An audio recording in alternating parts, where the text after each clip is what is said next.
মানুষের ইমানের দাম কখনো একটা আজিজ বিড়ি হয়। শুনেছেন কখনো এই কথা? হুজুরের জবান থেকে কোন মানুষের ইমানের দাম একটা gold deep cigarette, Johnson cigarette, এক সিগারেটে তার ইমান বিক্রি করে দেয়।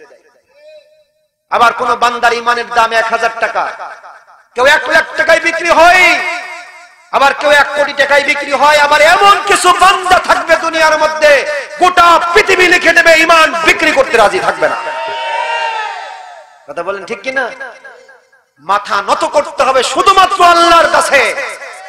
আজকে মুসলমান যদি মাথা নত বিভিন্ন মানুষের কাছে করতে শিখেছে বিধায় আজকে মুসলমান নির্যাতিত, নিষ্পেষিত, লাঞ্ছিত আর বঞ্চিত। কথা বলেন ঠিক কিনা? মুসলমান যদি তার জবানকে উচ্চ কণ্ঠে আওয়াজ দিত, মুসলমান যদি কোরআনের পক্ষে কথা বলতো, মুসলমান সুন্নাহর পক্ষে কথা বলতো, মুসলমান যদি বিভিন্ন সময় তার জবানকে দীপ্ত কণ্ঠে উচ্চ স্বরে মালিকের পক্ষে কথা বলতো, দুনিয়ার কোন নাস্তিক মুরতাদ মুসলমানের চোখের দিকে তাকিয়ে কথা বলার সাহস পাইতো না, পাইতো না, পাইতো না। কথা বলেন ঠিক কিনা? কুরআনুল কারীমকে নিয়ে বিকৃত করেছিল 1993 সালে।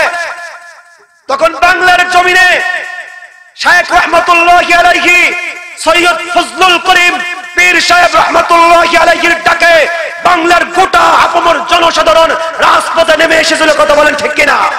সেই ডাকের বদৌলতে এই ডক্টর তসলিমা নাসরিন তৎকালীন প্রধানমন্ত্রী বেগম খালেদা জিয়ার শাড়ির আঁচল তলে বাংলার জমিন থেকে বিতাড়িত হতে বাধ্য হয়েছিল। কথা বলেন ঠিক না বেটি? আজকে সেই রকম একজন ফজলুল করিম যদি বাংলার জমিনে থাকতো, এই সমস্ত নাস্তিক গুলার টেলিভিশনের টকশোর মাধ্যমে কোরআন নিয়ে বিকৃতি করার দুঃসাহস দেখাতে পারতো না, পারতো না, পারতো না। কথা বলেন ঠিক কিনা? আলহামদুলিল্লাহ নাহমাদুহু ওয়া নাস্তাঈনুহু ওয়া নাস্তাগফিরুহু ওয়া নু'মিনু বিহি ওয়া নাতাওয়াক্কালু আলাইহি ونعوذ بالله من شرور أنفسنا ومن سيئات أعمالنا من يهده الله فلا مضل له ومن يضلله فلا هادي له ونشهد أن لا إله إلا الله وحده لا شريك له ونشهد أن سيدنا وسندنا وحبيبنا وطبيبنا وطبيب قلوبنا ومولانا محمد الذي أرسله بالحق بشيرا ونذيرا وداعيا إلى الله بإذنه وسراجا منيرا فقد قال الله تبارك وتعالى في كلامه المجيد وفرقانه الحميد أعوذ بالله من الشيطان الرجيم بسم الله الرحمن الرحيم والتين والزيتون وطور سينين وهذا البلد الأمين لقد خلقنا الإنسان في أحسن تقويم وقال رسول الله صلى الله عليه وسلم من أحب سنتي فقد أحبني ومن أحبني كان معي في الجنة أو كما قال عليه الصلاة والسلام إن الله وملائكته يصلون على النبي يا أيها الذين آمنوا صلوا عليه وسلموا تسليما درود إبراهيم পড়ি যে দুরূদটা নামাজের মধ্যে পড়ি اللهم صل على محمد وعلى آل محمد كما صليت على إبراهيم وعلى آل إبراهيم إنك حميد مجيد اللهم بارك على محمد وعلى آل محمد كما باركت على إبراهيم وعلى آل إبراهيم إنك حميد مجيد الحمد لله মঘি উত্তরপাড়া তিজারত মোল্লা হাফেজি নুরানি মাদ্রাসা কর্তৃক আয়োজিত এবং এই ময়দানে অনুষ্ঠিত আজকের ঐতিহ্যবাহী ঐতিহাসিক মহাবিশ্বের মহাবিশ্বয় মহাগ্রন্থ আল কোরআনুল কারীমের মাহফিলের সম্মানিত শ্রদ্ধাভাজন সভাপতি, আজকের মাহফিলের সম্মানিত বিশেষ মেহমান, এতক্ষণ পর্যন্ত যিনি আপনাদেরকে অত্যন্ত সুন্দরভাবে কোরআন হাদিস থেকে আলোচনা করে আত্মার তৃপ্তি দিয়ে গিয়েছেন, আমাদের শ্রদ্ধেয় বড় ভাই বিশিষ্ট ইসলামী চিন্তাবিদ জনাব হযরত মাওলানা মুফতি রিজাউল করিম সাহেব দামাত বারাকাতুহুমুল আলিয়া আজকের এই মাহফিলের জিকিরের বয়ান করেছেন। আজকে উপস্থিত আছেন অত্র এলাকা থেকে বৈবিধ্য বয়োজ্যেষ্ঠ জ্ঞানবিদ্ধ দাড়িপাকা পিতৃ সমতুল্য মুরব্বিয়ান ইকরাম, হৃদয়ের স্পন্দন খালিদ তারিখের যোগ্য উত্তরসূরি জিন্দাদিল মর্দে মুজাহিদ তারুণের প্রতীক সম্মানিত তরুণ যুবক ভাইরা, স্নেহের কচি কাঁচা অনুজ, পর্দার অন্তরে অবস্থানরতা সতী সদবা সর্বগুণে গুণান্বিত আমার মা ও বোনেরা, এবং এই মাহফিলকে কেন্দ্র করে আশেপাশে দায়িত্বরত কর্তব্যরত বাংলাদেশ সরকারের পুলিশ বাহিনীর সম্মানিত সদস্যবৃন্দ, সবাইকে অন্তরস্থল থেকে আন্তরিক মোবারকবাদ ও শুভেচ্ছা জ্ঞাপন করছি। সর্বপ্রথম মালিকের দরবারে শুকরিয়া আদায় করি যে মহান মালিক আপনাকে আমাকে দুনিয়াবী সমস্ত রকম কাজকর্ম থেকে জুদা করে মুক্ত করে মেহেরবানি করে রহম আর করম করে মহব্বত করে জান্নাতের বাগান তথা কোরআন হাদিসের মজলিসে আসবার এবং বসবার ব্যবস্থা করে দিয়েছেন। সেই মহান মালিকের দরবারে হৃদয়ের সবটুকু আবেগ আর অনুভূতি উজাড় করে দিয়ে শুকরিয়া আদায় করি। সবাই জবান খুলে বলুন আলহামদুলিল্লাহ। যে মালিক আপনাকে আমাকে এখানে আসার সুযোগ করে দিয়েছেন, সেই মালিক ইচ্ছা করলে আপনাকে আমাকে এই মুহূর্তে কবরের মধ্যে শুয়ায় রাখতে পারে। কত বান্দা, কত যুবক রক্ত গরম, কত যুবক আজকের দিন ফজরের নামাজ, ফজরের পর ঘর থেকে বের হয়েছে আর বাড়িতে ফিরে আসে না, আজকের দিনে যায় নাই, এরকম অনেক বান্দা। কত বান্দা জোহরের নামাজ আদায় করেছেন, আসর পড়তে পারে নাই। কত বান্দা আসর পড়েছেন তো মাগরিবের সময় আর পৃথিবীর জমিনে জিন্দা নাই। কত বান্দা মাগরিবের নামাজ আদায় করেছেন, ঈশার সময় পাওয়া যায় নাই। আবার ঈশার নামাজ আদায় করেছেন, এই মুহূর্তে তাকে দাফন দেওয়ার জন্য তার পরিবারের লোক সবাই তৎপর। এরকম অনেক বান্দা গেছে কিনা আজকে? হে যুবক, আজকে আমার আর তোমার নামটাও কিন্তু ওই কাতারে থাকতে পারতো। আল্লাহ পাক চাইলে কি দিতে পারতেন কি পারতেন না? পারতেন, 100% পারতেন। যেই বান্দাগুলা এখানে বসে আছে এর ভিতরে অনেক বান্দাকে আল্লাহ পাক আজকেই তুলে নিতে পারতেন। আল্লাহ পাক সুযোগ দিয়েছেন বান্দা, গুনাহগার বান্দাদেরকে, যে যা একটা দিন তো সুযোগ পাবি, একটা দিন তো আমার নাম বলার, আমার নামের তাসবিহ পাঠ করার সুযোগ তো পাবি। যা সুযোগ করে দিলাম, আর আমার নামের তাসবিহ পাঠের মাধ্যমে আমার কাছে গুনাহের মাফি চাবে, তো আমি আল্লাহ পাক রব্বুল আলামিন তাকে মাফ করে দেব। সুবহানাল্লাহ। দামি মজলিস এটা, অনেক দামি, অনেক দামি মজলিস। হ্যাঁ, আপনার কষ্ট হচ্ছে, আমাদের কষ্ট হচ্ছে। কষ্টের মধ্যেও যদি বান্দা বসে থাকে তো আল্লাহ পাক ফেরেশতাদেরকে দেখিয়ে দেখিয়ে বলবে, দেখ না, তোরা তো পৃথিবীর জমিনে মানুষকে প্রেরণ করতে দিস নাই, প্রথম বাধা দিয়েছিলি যে আমার জমিনে আমার এই বান্দাগুলা আমাকে ডাকবে না, একটু তাকিয়ে দেখ। এই শীতের মধ্যেও তারা টেলিভিশনের সামনে বসে নাই, শীতের মধ্যেও তারা ঘরে বসে থাকে নাই, ঠান্ডা কনকনে শীতের মধ্যেও আমার নামটা নেওয়ার জন্য আমার এই কুরআনুল কারীমের মজলিসে এসে বসে গেছে। তোরা সাক্ষী থাক, এর প্রত্যেকটা বান্দাকে আমি জান্নাতের জন্য কবুল করলাম। কোনো কিছু পাইতে গেলে তো কষ্ট করা লাগে, কথা বলেন ঠিক কিনা? এই জন্য এলাকার যে সমস্ত ভাইয়েরা এখনো পর্যন্ত এই দোকানের, অনেক দোকানে দেখি না আড্ডা মারতেছে, যারা আছেন তাদেরকে বলবো, এই মজলিস প্রতিদিন হবে না, হবে নাকি? একটা দিন বা দুইটা দিন আপনার এই এলাকায় হবে বছরের মধ্যে। প্রতিদিন এই দামি মজলিস আপনার জন্য কেউ কায়েম করবে না, হবে না, স্বাভাবিক ব্যাপার। এই জন্য এই দামি মজলিসটাকে অবহেলা করবেন না। হইতে পারে এই মজলিসের কারণে কিয়ামতের ময়দানে আপনি নাজাত পেয়ে গেছেন, হতে পারে কিনা? পারে। আপনার কোন ইবাদত আল্লাহর কাছে কবুল হয় নাই, কিন্তু এই মজলিসে মহব্বত নিয়ে বসে আছেন, এটা মালিকের কাছে অনেক ভালো লাগছে। ব্যাস, আল্লাহ পাক আপনাকে মাফ করে দেবেন। সেদিন আফসোস করার কোনো সীমা থাকবে না, নিজের হাত কামড়াতে থাকবে। যাই হোক, তো মজলিসটা অনেক দামি। হাকিমুল উম্মাত মুজাদ্দিদুল মিল্লাত মাওলানা আশরাফ আলী থানভী রাহমাতুল্লাহি আলাইহি, নাম শুনছেন না? আওয়াজ দিতে হবে, তাহলে শীত ঠান্ডা কম লাগবে। আওয়াজ দিবেন, পারবেন না ইনশাআল্লাহ?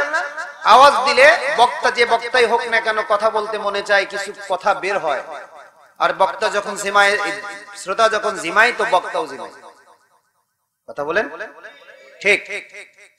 তো আশরাফ আলী থানভী রাহমাতুল্লাহি আলাইহি তিনি বলেন, যেখানে কোরআন সুন্নাহর মজলিস, আলোচনার মজলিস কায়েম হয় এবং সেই মজলিসে আল্লাহর মহব্বতের বান্দারা দর্দে দিলের সাথে আলোচনা শুনে দোয়া করে বাড়িতে যায়। কি করে বাড়িতে যায়?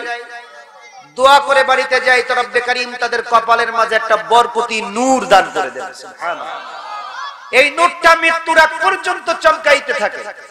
আজরাইল আলাইহিস সালাতু ওয়াস সালাম যখন জান কবজের জন্য তার সামনে হাজির হয়ে যায়, তো নূরটা চমকাইতে দেখে তাকে মুমিন মনে করে জানটা আসানের সাথে কবজ করে নিয়ে চলে যায়। এত দামি মজলিস এটা, যেন তেন মজলিস না, অনেক দামি মজলিস, বরকতপূর্ণ মজলিস। ফিহি বারাকা, বরকত আছে এখানে। কথা বলেন ঠিক কিনা? যাই হোক, হাজী ইমদাদুল্লাহ মহাদরি মক্কি রাহমাতুল্লাহি আলাইহি আরেকজন বুজুর্গ আল্লাহর গোলাম। ভারতবর্ষে উপমহাদেশের মধ্যে অনেক বুজুর্গ একজন আল্লাহর গোলাম। তিনি বলেন, যেখানে কোরআন হাদিসের কথা হয় আর আল্লাহর মহব্বতের বান্দারা দরদের সাথে আলোচনা শুনে দোয়া করে বাড়িতে যায়, তো রব্বে কারীম তাদেরকে বেগুনাহ করে মাসুম করে বাড়িতে পৌঁছায় দেয়। এখান থেকে যারাই উঠে বাড়িতে যাবে সবাই বেগুনাহ হবে। আমার আপনার মতো কথা, আমার আপনার মুখের জবানের কথা, এই সমস্ত বুজুর্গদের কথাটাও রব্বে কারীমের কাছে অনেক দামি। কারণ আল্লাহ রাসূল সাল্লাল্লাহু আলাইহি ওয়াসাল্লামই বলছেন যে পৃথিবীতে যারা সিদ্দিকিন বান্দা, সিদ্দিকিন বান্দা কারা? হুয়া সিদ্দিকুল্লাযী ইয়াবযুলুল কাউনাইনি ফি রিযা মাহবুবিন। আল্লাহু আকবার। সিদ্দিকিন বান্দা তারাই যারা তাদের নিজের জিন্দেগিটা আল্লাহর রিজামন্দির জন্য ওয়াকফ করে দিয়েছে। মালিক, তুমি আমাকে জাহান্নামে দিলেও আমি খুশি যদি তুমি জাহান্নামে আমার সাথে থাকো। সিদ্দিকিন বান্দাদের কথা, এই সিদ্দিকিন বান্দা যাদের মুখের কথা রব্বে কারীমের কাছে এত দামি, লাউ আকসামা আলাল্লাহি লা আবাররা। আল্লাহু আকবার। যাদের জবান দ্বারা যদি কোনো কথা বলে তো জমিনের মধ্যে আল্লাহ পাক ওটাকেও প্রতিষ্ঠিত করেই তারপরে জমিন ধ্বংস করবেন, তার আগে করবেন। আমি যাদের নাম বললাম এরা সিদ্দিকিন বান্দা, বুজুর্গ আল্লাহর গোলাম। কেমন বুজুর্গ হইছেন, তাদের জবানটা কেন দামি হবে না? কেন কেমন আল্লাহর গোলাম হইছেন? এই হাজী ইমদাদুল্লাহ মুহাজিরি মক্কি একদিন হজে গেছেন, একজন যুবকের হাত ধরছেন। এই হাজী ইমদাদুল্লাহ আশরাফ আলী থানভী রাহমাতুল্লাহি আলাইহি হজের মৌসুমে গিয়েছেন। একজন আল্লাহর যুবককে ডাক দিয়ে বলতেছেন, হাত ধরে বলতেছেন, ও যুবক, তুমি কি কোনো আল্লাহর ওলির সন্তান নাকি? যুবক বলে না। তুমি কি কোনো পীরের মুরিদ নাকি? যুবক বলে না। তুমি কি কখনো কোনো উলামায়ে কেরামের মজলিসে বসছিলা নাকি? যুবক বলে না। হাজী ইমদাদুল্লাহ মুহাজিরি মক্কি বলেন, ও যুবক, কখনো কি কোরআন হাদিসের মজলিসেও কি কখনো বসো নাই? যুবক বলে না, মনে পড়ে না। তবে হাজী সাহেব, একটা দিনের ঘটনা আমার মনে পড়ে। আজ থেকে 1.5 যুগ পূর্বের কথা। আমি অত্যন্ত ছোট ছিলাম, বাড়ির আঙ্গিনায় খেলনার বল নিয়ে খেলা করতেছিলাম। হঠাৎ করে কে যেন ঘোষণা করে, আয় আয়, রাস্তার কিনারায় আয়। এই রাস্তা দিয়ে আসা ইসমাইল শহীদ রাহমাতুল্লাহি আলাইহি নামে বুজুর্গ বালাকোটের ময়দানে যুদ্ধ করবার জন্য যাইবেন।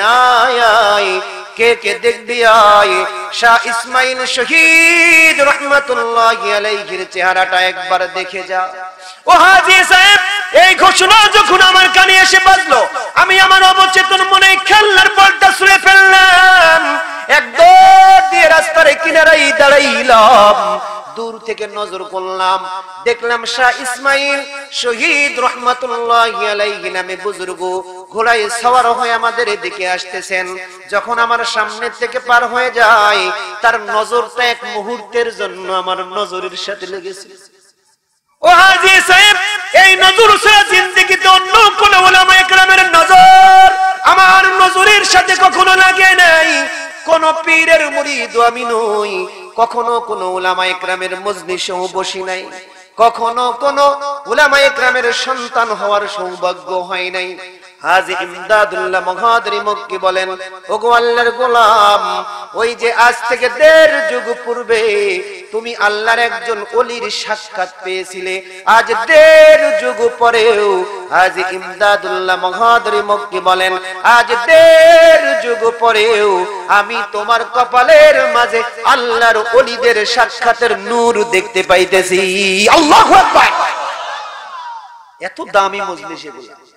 উলামায়ে কেরামের সান্নিধ্যে যাওয়া, তাদের সোহবাতে থাকলেও রব্বে কারীম এই কপালের মধ্যে একটা বরকতি নূর দান করে দেন। কথা বলেন ঠিক কিনা? অনেক দামি মজলিস। এই মজলিস আল্লাহ রাব্বুল আলামিন জান্নাতের মধ্যেও কায়েম করবেন। সুবহানাল্লাহ। কোরআনুল কারীমের মজলিস আমরা মনে হয় বাংলাদেশের মানুষরা এই যে কায়েম করি, হয়তো মনে করি যে এটা শুধু এখানেই না, জান্নাতের মধ্যেও কোরআনুল কারীমের আলোচনার মজলিস কায়েম হবে। আল্লাহু আকবার। জান্নাতি বান্দাদের ওই সমস্ত বান্দারাই থাকবে যারা দুনিয়াতে কোরআনকে মহব্বত করেছে, ওই সমস্ত বান্দাগুলাই থাকবে যারা দুনিয়ার জীবনে কোরআন অনুযায়ী নিজের আদর্শটাকে মিলাইছে, কোরআনের পথে চলছে। এই সমস্ত বান্দাগুলোকে আল্লাহ পাক ওই মজমার মধ্যে আনবেন। আল্লাহ রাব্বুল আলামিন আমাদের এই মজলিসের জন্য অনেক প্রচার হয়েছে না? আওয়াজ দিয়ে বলেন, প্রচার হয়নি? হয়েছে, মাইকিং হয়েছে, পোস্টারিং হয়েছে। জান্নাতের ওই মাহফিলের জন্য প্রচার করা হবে। সুবহানাল্লাহ। আল্লাহ পাক রব্বুল আলামিন জান্নাতি বান্দাদেরকে ডেকে ডেকে বলবেন, হে আমার জান্নাতি বান্দারা, আপনাদের কষ্ট হয়েছে, একটু মুখতাসার কয়েকটা কথা বলবো, হয়তো বা আপনাদের উপকার আসতে পারে, আমার উপকার হতে পারে। কথা বলেন ঠিক কিনা? একটু কষ্ট হলেও যদি সহ্য করে থাকা যায় তো মালিক খুশি হয়ে যাবে। তো জান্নাতি বান্দাদেরকে ডাক দিয়ে বলতেন, হে আমার জান্নাতীরা, দুনিয়ার মধ্যে আমি আল্লাহ রাব্বুল আলামিন তোমাকে যেই ওয়াদাগুলো করেছিলাম, জান্নাতের মধ্যে এসে দেখছো তো, সবকিছু পাইছো তো ঠিক মতো? দুনিয়ার মধ্যে এরকম কিছু মানুষ আছে না, যারা কিনা কিছু ওয়াদা করলে পরবর্তীতে দেওয়ার পর আবার জিজ্ঞাসা করে। আপনি সন্তান বিবাহ দিবেন, খাওয়াবেন, আবার জিজ্ঞাসা করে, ভাই খাওয়াটা ঠিক হচ্ছে তো? করে কিনা? আল্লাহ রাব্বুল আলামিন জান্নাতি বান্দাদেরকে ওই রকম ভাবে, জান্নাতি বান্দাদেরকেও ঠিক এই রকম ভাবেই বলতে থাকবেন, হে আমার জান্নাতীরা, দুনিয়ার মধ্যে আমি আল্লাহ রাব্বুল আলামিন তোমাকে যেই ওয়াদাগুলো করেছিলাম, জান্নাতের মধ্যে তো আসছো, এসে সব ওয়াদা মাফিক পাইছো না? আল্লাহ রাব্বুল আলামিনের কাছে ওই মানুষগুলা বলবে, মালিক পাইছি, অনেক বেশি পাইছি। রব্বে কারীমকে ডাক দিয়ে বলতে থাকবেন, জান্নাতি বান্দাগুলো, ওগো মালিক,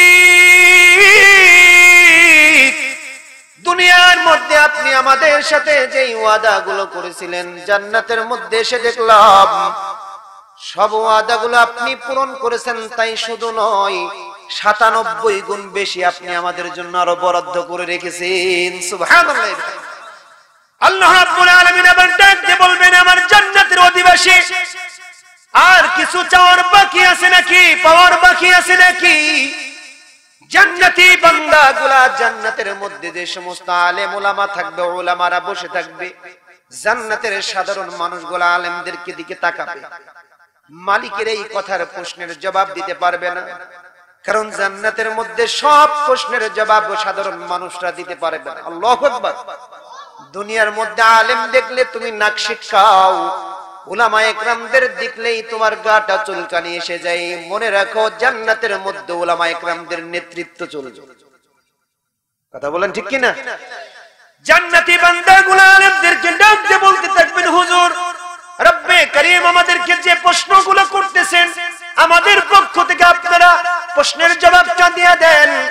উলামায়ে কেরামদের মধ্য থেকে বলা হবে, ওগো মালিক, জান্নাতের মধ্যে এসে দেখলাম আপনি আমাদের জন্য দুনিয়াতে যে ওয়াদাগুলো করেছিলেন তার চাইতেও বেশি বেশি আপনি পূরণ করেছেন, কিন্তু একটা জিনিস এখনো পাই নাই।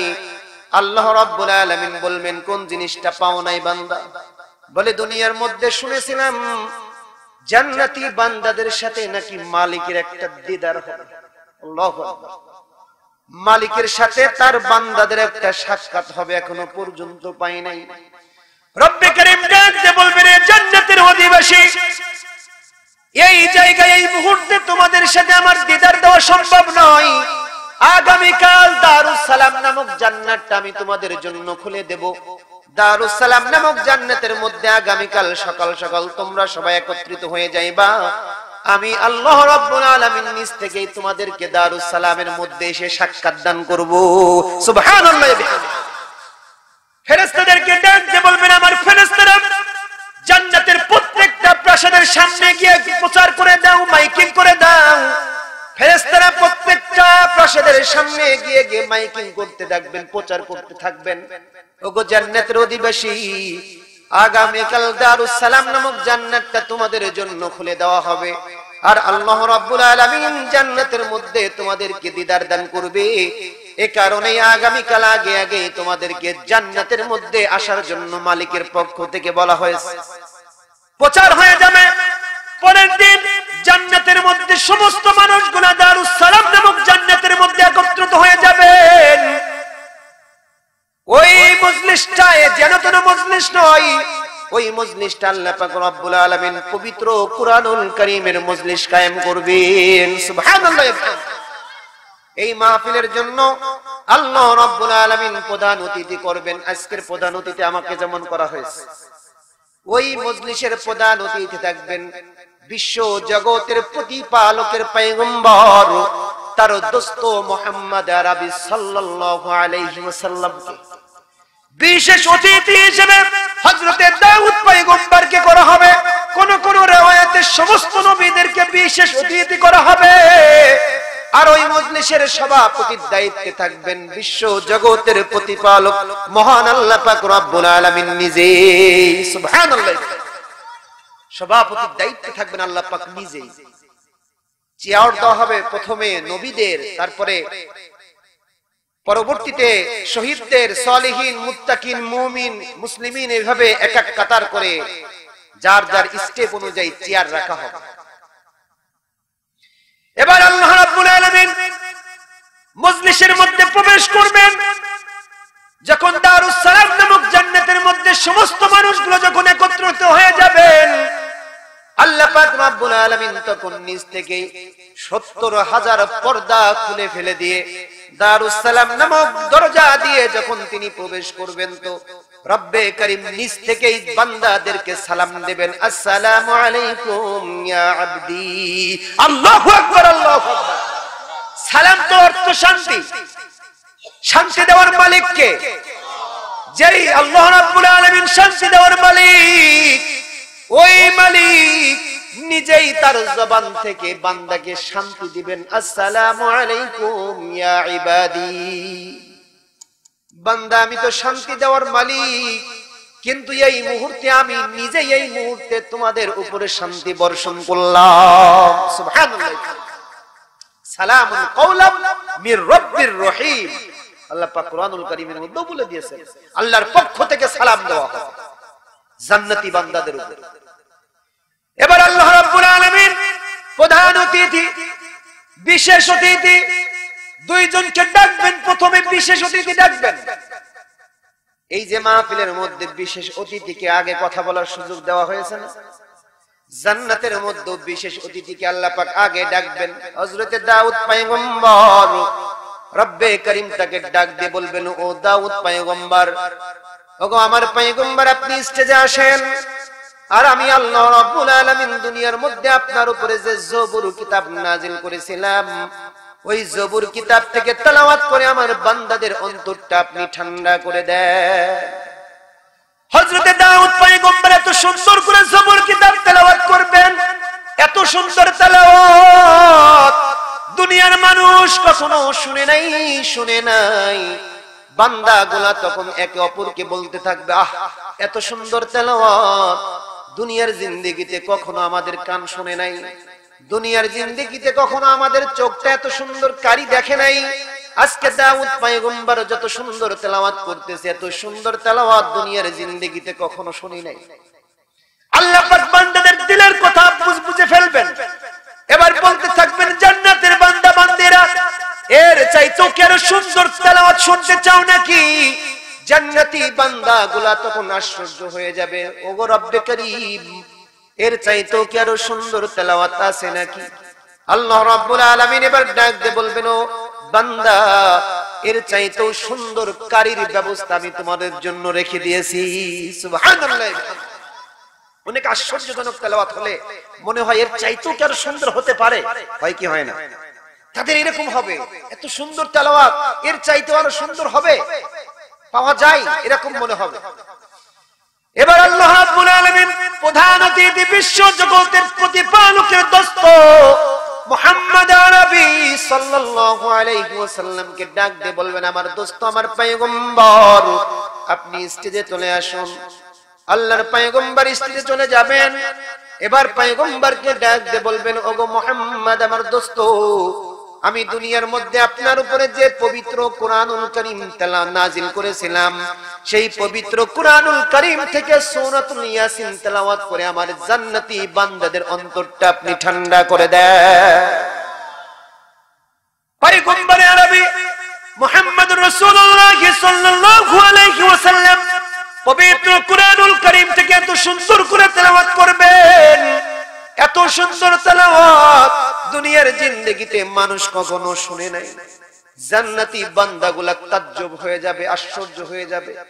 এতক্ষণ পর্যন্ত মনে হলো দাউদ পয়গম্বরের কণ্ঠই মনে হয় সবচাইতে বেশি সুন্দর, কিন্তু মুহাম্মাদের কণ্ঠের তেলাওয়াত শোনার পর মনে হইতেছে দাউদ পয়গম্বর নয়, মুহাম্মাদের কণ্ঠের তেলাওয়াত সবচাইতে বেশি সুন্দর। আল্লাহু আকবার।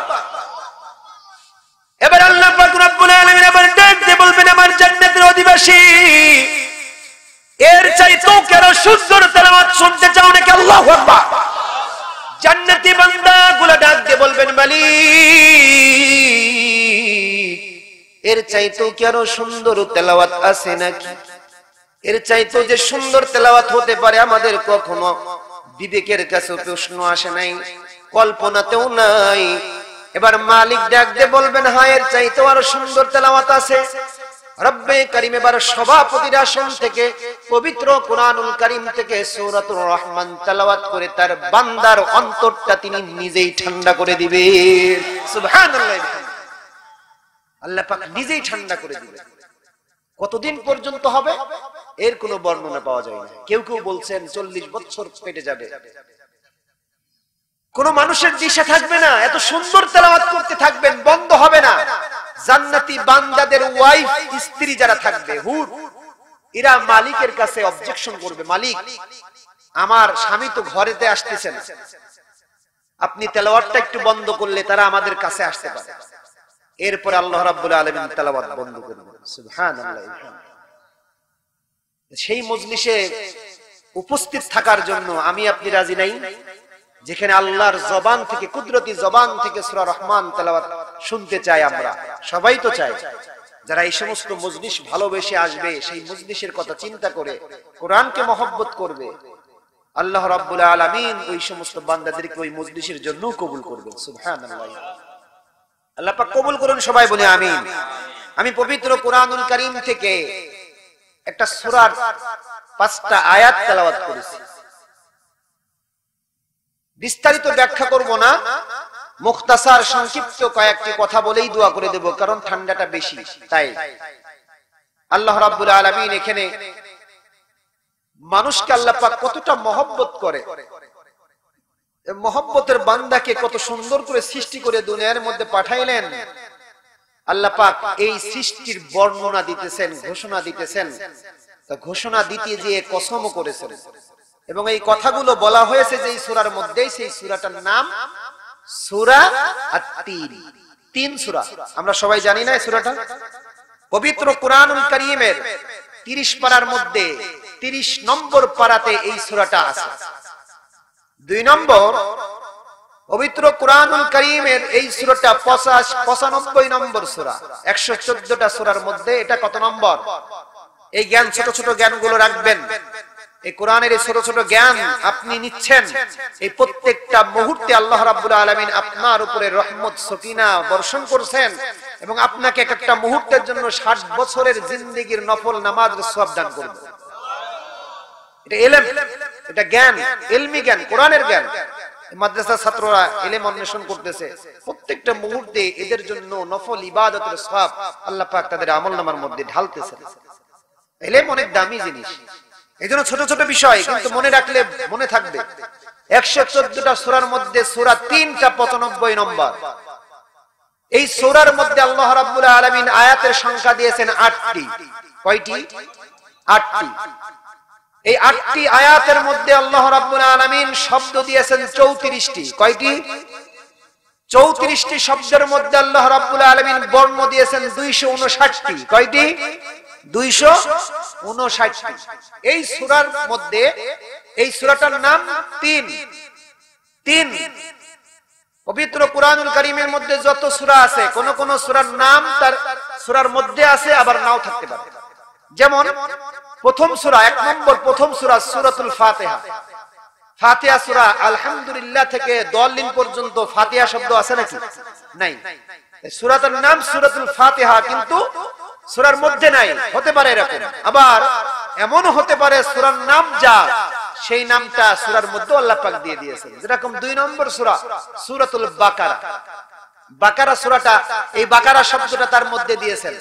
আন তাযবাহুল বাকারা আছে না কোরআনের মধ্যে? আছে। এই যে শব্দ 3 সূরার, এই নামটা আল্লাহ পাক তার শুরুতেই আনছেন, এবং এই 3-এর কসম আল্লাহ পাক করেছেন। আল্লাহ পাকের কসম করার কোনো দরকার আছে?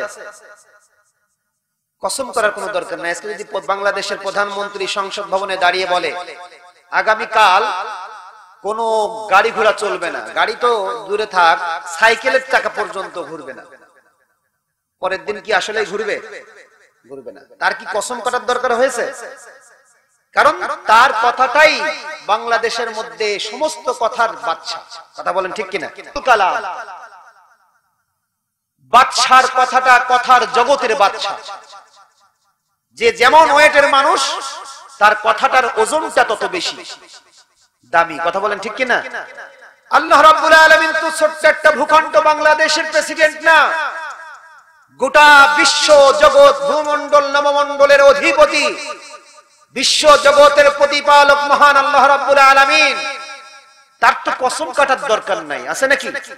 কি কসম না করলেও তো সেটা গুরুত্বপূর্ণ। কেন করলেন আল্লাহ রাব্বুল আলামিন? কেন করলেন? কারণ মানুষকে আল্লাহ রাব্বুল আলামিন এমন একটা মাদ্দা দিয়ে সৃষ্টি করেছেন, মানুষের সামনে কসম করলে মানুষ তাড়াতাড়ি গ্রহণ করে। আপনার সামনে যদি কোনো বান্দা এসে বলে, ভাই আমাকে 100 টাকা দিবেন, আমার পকেট মাইরিং হয়ে গেছে, হয় না? পকেট মাইরিং হয়ে গেছে মানে আমার সবকিছু নিয়ে গেছে, টাকা নাই, বাড়িটা আমার এখন গোপালগঞ্জে, যাওয়ার টাকা নাই, আমাকে 100 টাকা দিবেন। আপনি প্রাথমিকভাবে বিশ্বাস করবেন না, স্বাভাবিক। আর এখন যে চোর বাটপারের যে অবস্থা, তো বিশ্বাস করার কোনো সুযোগ নাই। কিন্তু আপনার সামনে যদি সে কসম করে, ওয়াল্লাহি, আল্লাহর কসম, বিভিন্ন কসম দিতে থাকে বড় বড় জিনিসের, তারপর যদি বলে যে না সত্যি আমার হারিয়ে গেছে, তাহলে এরপরে আপনার একটু বিশ্বাস হতে থাকবে। কথা বলেন ঠিক কিনা? মানে হলো মানুষের সামনে কসম দিলে মানুষ তাড়াতাড়ি গ্রহণ করে। আল্লাহ পাক কসম করে তার আইন, তার বিধানকে শক্ত করার জন্য বলতেছেন না।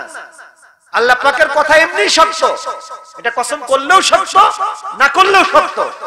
আল্লাহ পাক রব্বুল আলামিন কসম করতেছেন বান্দা যেন তাড়াতাড়ি গ্রহণ করে নেয়। সুবহানাল্লাহ। এই জন্য রব্বে কারীম কসম করেছেন, 1 নম্বর কসম করেছেন তিনের কসম। 3 কিন্তু একটা ফলের নাম বাবা। বাংলার জমিনে আমরা যাকে ডুমুর ফল বলি, ডুমুর ফল চিনেন তো? ডুমুর ফলকে কিন্তু 3 ফল বলা হয়। 3 ফলের বাংলার নাম হলো ডুমুর ফল। আরবিতে আরেকটা নাম আছে যার নাম হচ্ছে আঞ্জির, ইংরেজিতে ফিগ ফ্রুট বলা হয়।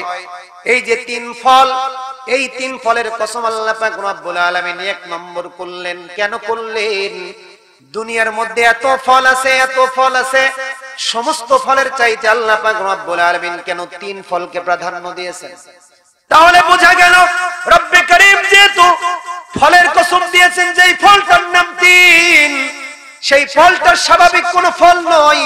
দুনিয়ার অন্যান্য ফলের চাইতে এই ফলের মধ্যে আলাদা কোনো কিছু আছে। কথা বলেন ঠিক কিনা? এই জন্য 3 ফলের কসম আল্লাহ পাক রব্বুল আলামিন আনলেন। কেন আনলেন? মানুষের জন্মের বা সৃষ্টির অস্তিত্বের কথা আল্লাহ পাক রব্বুল আলামিন ঘোষণা করবেন। এই কারণেই আল্লাহ পাক রব্বুল আলামিন কসম করেছেন। কারণ মানুষকে আল্লাহ পাক রব্বুল আলামিন এত মহব্বত করেন, যে বান্দাকে মহব্বত করেন, এত সম্মান দান করেছেন, সম্মানীয় বান্দাকে তার সৃষ্টির কথা বলবেন দুনিয়ার মঞ্চে, কারণ এই সম্মানজনক ফলের কসম আল্লাহ পাক রব্বুল আলামিন করলেন। সুবহানাল্লাহ। যেহেতু আল্লাহ রাব্বুল আলামিন মানুষকে এত সম্মান দান করেছেন, এই জন্য দামি এই মানুষের সৃষ্টির কথা বলবেন, তাই দামি জিনিসের কসম করতেছেন। যেন তেন জিনিসের কসম করা যাবে না, এই জন্য কসম করেছেন তিনের কসম। তিন ফলের মধ্যে আল্লাহ পাক শিফাও রাখছেন, ফিহি শিফা ফিহি বারাকা, শিফাও রাখছেন, বরকত রাখছেন। কেমন শিফা রাখছেন? মুফাসসিরিন ইকরামরা বলেছেন, দুনিয়ার উশালগ্ন থেকে যদি বান্দা আল্লাহ পাক রব্বুল আলামিনের উপরে নির্ভরতা করে, তাওয়াক্কুল করে যদি প্রত্যেকটা রোগ থেকে মুক্তির জন্য তিন ফলটা খাইতো, আল্লাহ রব্বুল আলামিন ওই বান্দাকে রোগ থেকে মুক্তি দান করত। সুবহানাল্লাহ। রোগের শিফা। শুধু তাই না, তিন ফলের মধ্যে আল্লাহ পাক দুইটা রোগের কথা রাসূলের জবান থেকে আসছে। কয়টা রোগ? চিকিৎসার কথা বলতেছে, দুইটা রোগ সরাসরি আসছে, দুইটা রোগের কথা। ফাকুলুহা ফাইন্নাহা তাকতাউল বাওয়াসির ওয়া তানফাউ মিনান নিকরিস। আল্লাহ রাসূল সাল্লাল্লাহু আলাইহি ওয়াসাল্লাম বলেন যে তোমরা এটা নিয়মিত খাও, কারণ এই ফল যদি কেউ নিয়মিত খায় তাহলে পাইলস বুঝেন, পাইলস, এই পাইলস রোগ এবং মানুষের জুড়াই জুড়াই যে ব্যথাগুলো হয়, এই ব্যথা থেকে আল্লাহ রাব্বুল আলামিন তাকে নিষ্কৃতি দান করবেন। সুবহানাল্লাহ। এই যে দামি একটা ফলের নাম আল্লাহ পাক রব্বুল আলামিন বললেন তিন, যার মধ্যে শিফা রাখছেন, রোগ মুক্তি রাখছেন, আবার তার মধ্যে আল্লাহ পাক বরকত দান করেছেন। শুধু কি তাই, হাদিসের মধ্যে রাসূল আরবি সাল্লাল্লাহু আলাইহি ওয়াসাল্লাম বলছেন, এই তিন ফল যদি কোনো বান্দা নিয়মিত খায়, যেই বান্দা যদি প্রেগনেন্ট মহিলা হয়, বান্দি যদি প্রেগনেন্ট মহিলা হয় আর নিয়মিত যদি তিন ফলটা খায়, যে প্রেগনেন্ট মহিলা সব সময় রক্ত শূন্যতায় ভোগে, কথা বলেন ঠিক কিনা? বাচ্চা যখন গর্ভে এসে যায় মা তখন রক্ত শূন্যতায় ভোগে। এই তিন ফল যদি নিয়মিত বান্দি যদি খেয়ে নেয়, তো রক্ত শূন্যতা থেকে আমার আল্লাহ পাক রব্বুল আলামিন তাকে মুক্তি দান করবেন। সুবহানাল্লাহ। এই তিন ফলের মধ্যে এত দাম, এত বরকত, এত শিফা রব্বে কারীম রাখছেন। এ কারণেই দুনিয়ার অন্যান্য ফলের চাইতেও আল্লাহ পাক রব্বুল আলামিন তিন ফলকে একটু প্রাধান্য দিয়েছেন। এ কারণেই আল্লাহ রাব্বুল আলামিন এই দামি একটা ফলের কসম করেছেন। এক নম্বর ওয়াত্তিন, তিনের কসম। দুই নম্বর করছেন ওয়াজাইতুন, জাইতুনের কসম। জাইতুনটা কি জিনিস বাবা? জাইতুন কিন্তু একটা ফলের গাছ। জাইতুন গাছের ডাল থেকে মানুষ মিসাক তৈরি করে, মিসাক করি আমরা। এই যে আমরা মিসাক করি তাই নয়, আম্বিয়া আলাইহিস সালাতু ওয়াস সালাম রাও মিসাক করেছেন। এই জন্য বলা হয় নিমাস সিওয়াকু যাইত। জাইতুন গাছের মিসাকটা দুনিয়ার মধ্যে সবচেয়ে উত্তম মিসাক। এই জন্য যারা মিসাক বিক্রি করে, ব্যবসা করে, দেখবেন জাইতুন গাছের ডালটা নিয়ে বেশি বেশি মিসাক বিক্রি করে। এই জন্য মিসাকের দাম অনেক বেশি। দুনিয়ার বান্দা শুধু নয়, নবী মুহাম্মদুর রাসূলুল্লাহ সাল্লাল্লাহু আলাইহি ওয়াসাল্লাম কিন্তু জাইতুন গাছের মিসাক করতেন।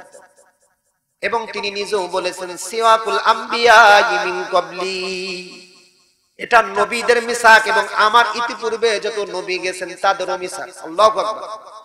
এই জন্য জাইতুন গাছের মধ্যে রব্বে কারীম শিফা রাখছেন। এবং জাইতুন গাছের ডাল দিয়ে যদি তেল তৈরি করা হয়, অলিভ অয়েল তৈরি করা হয়, তেল তৈরি করা হয়, এই তেলটাও যদি কোনো বান্দা মাখে তো বান্দার স্কিনের প্রবলেম হবে না। অনেক সময় পাতলা হয়, ঘা হয় কিনা? হয়তো যদি কিনা কোনো বান্দা জাইতুন গাছের তেল বা অলিভ অয়েল মাখে নিয়মিত, আল্লাহ রাব্বুল আলামিন তার স্কিন প্রবলেম থেকে তার চামড়াকে সুরক্ষিত রাখবেন। সুবহানাল্লাহ। তাহলে দুই নম্বর কসম করতেছেন জাইতুন, জাইতুনের কসম। তিনের কসম করেছেন এক নম্বর, জাইতুনের কসম করেছেন এক নম্বর। দামি দামি দুইটা গাছের কসম করেছেন, ফলের কসম করেছেন, কারণ দুনিয়ার মধ্যে এই দুইটা ফলের মধ্যে আল্লাহ পাক রব্বুল আলামিন শিফা রাখছেন, বরকত রাখছেন বাবা। এবার 3 নম্বর কসম করতেছেন, অতুরি সিনিন, তুরে সাইনার কসম, সানায়ে পর্বতের কসম। আমাদের সমাজে একটা গলদ মশহুর আছে, গলদ একটা কথা কিন্তু জাহির আছে। আমরা সবাই বলি তুর পাহাড়, তুর পাহাড়। কথা বলেন ঠিক কিনা? আমরা কি বলি? তুর পাহাড়। তুর শব্দের অর্থই হচ্ছে পাহাড়। তুর শব্দের অর্থ কি? পাহাড়। তুর পাহাড়, তুর পাহাড় বলি তাহলে অর্থ আসবে পাহাড় পাহাড়, এটা না। তুর সিনিন মানে সানায়ে পর্বত বা সিনায়ে পর্বত। তুর মানে পর্বত, পাহাড়। তুর পাহাড় না, হবে হলো কি সানায়ে পর্বত। অতুর সিনিন, সানায়ে পর্বতের কসম। 3 নম্বর কসম করেছেন। দুনিয়াতে এত পাহাড় থাকতে থাকতে আল্লাহ পাক রব্বুল আলামিন কেন সানায়ে পর্বতের কসম করলেন? কারণ দুনিয়ার মধ্যে অনেক পর্বত আছে আল্লাহ পাক রব্বুল আলামিনের কাছে দামি। এই দামি দামি পর্বতের মধ্যে আল্লাহ পাক রব্বুল আলামিন সানায়ে পর্বতটাকে অনেক দাম দিয়েছেন। কারণ এই পর্বতটা আল্লাহ পাক রব্বুল আলামিন অনেক দামি করেছেন, পবিত্র করেছেন। কেমন পবিত্র করলেন? হযরতে মূসা পয়গম্বরকে আল্লাহ রাব্বুল আলামিন তার সাথে যখন কথোপকথন করতেন, বাপ যেমন সন্তানের সাথে কথা বলে, ভাই ভাইয়ের সাথে যেমন কথা বলে, মূসা পয়গম্বর আল্লাহ রাব্বুল আলামিনের সাথে এরকম ভাবে কথা বলতে পারতেন। আল্লাহ পাক রব্বুল আলামিনকে ডাক দিয়ে বলতেছেন, ও রব্বে করিম, আমি তো আপনাকে দেখতে চাই। আনজুর ইলাইক, আমি তো আপনাকে দেখতে চাই। আল্লাহ পাক বলতেছেন, না, লাম তারানি, তুমি আমাকে দেখতে পারবে না মূসা, কারণ তোমার তো সেই চক্ষু নাই, সেই নজরিয়াত নাই, সেই নজর নাই। দুনিয়ার মধ্যে মালিকের একটা মাখলুকের দিকে দেখার মতো দুঃসাহস কিন্তু অনেক বান্দার থাকে না। আমাদের যেই চোখ সূর্যের প্রকৃত এই তাপের দিকে 1 মিনিট তাকায় থাকতে পারবে নাকি? সূর্যটা তো মালিকের মাখলুক। কথা বলেন ঠিক কিনা? মালিকের মাখলুকের দিকে 1 মিনিট তাকানোর যে ক্ষমতা নাই, অধিকার নাই, সে কেমনে ওই মাখলুকের মালিকের দিকে এই চোখে দেখতে পারে? তুমি পারবে না। মূসা পয়গম্বর রাসূল বান্দা না, আমি দেখতে চাই আপনাকে। এবার আল্লাহ পাক রব্বুল আলামিন বলতেছেন, ঠিক আছে, তুমি এই যে সানায়ে পর্বতের দিকে তুমি নজর করো, কিন্তু সানায়ে পর্বত ঠিক থাকে কিনা এটার দিকেও নজর করবা। ফালাম্মা তাজাল্লা জাবাল জালাহু দাক্কা, একটা আয়াত আছে না? আল্লাহ রাব্বুল আলামিন বলতেছেন যে এই জাবালের দিকে তুমি, পাহাড়ের দিকে নজর করবা, দেখো এটাই ঠিক থাকে কিনা। তুমি দেখতে চাও, ঠিক আছে, দেখাচ্ছি, দেখতে পারবা কিনা এটাই দেখো, তোমার দেখার বিষয়। যখন কিনা দেখার জন্য মূসা পয়গম্বর সানায়ে পর্বতের দিকে উঠতেছেন, জুতা খুলে উঠতেছেন না, জুতা পায়ে দিয়ে উঠতেছেন। আল্লাহ পাক রব্বুল আলামিন মূসা পয়গম্বরকে ডাক দিয়ে বলতেছেন, ফাখলা'না আলাইকা ইয়া মূসা, ওগো মূসা, তুমি তোমার জুতা পায়ে দিয়ে উঠো না, তুমি জুতাটা খোলো, এরপরে তুমি এই জায়গায় ওঠো। কেন? ইন্নাহু বিল মুকদ্দাসি তুয়া, কারণ এটা হচ্ছে পবিত্রতম জায়গা, এটা হচ্ছে পবিত্র স্থান।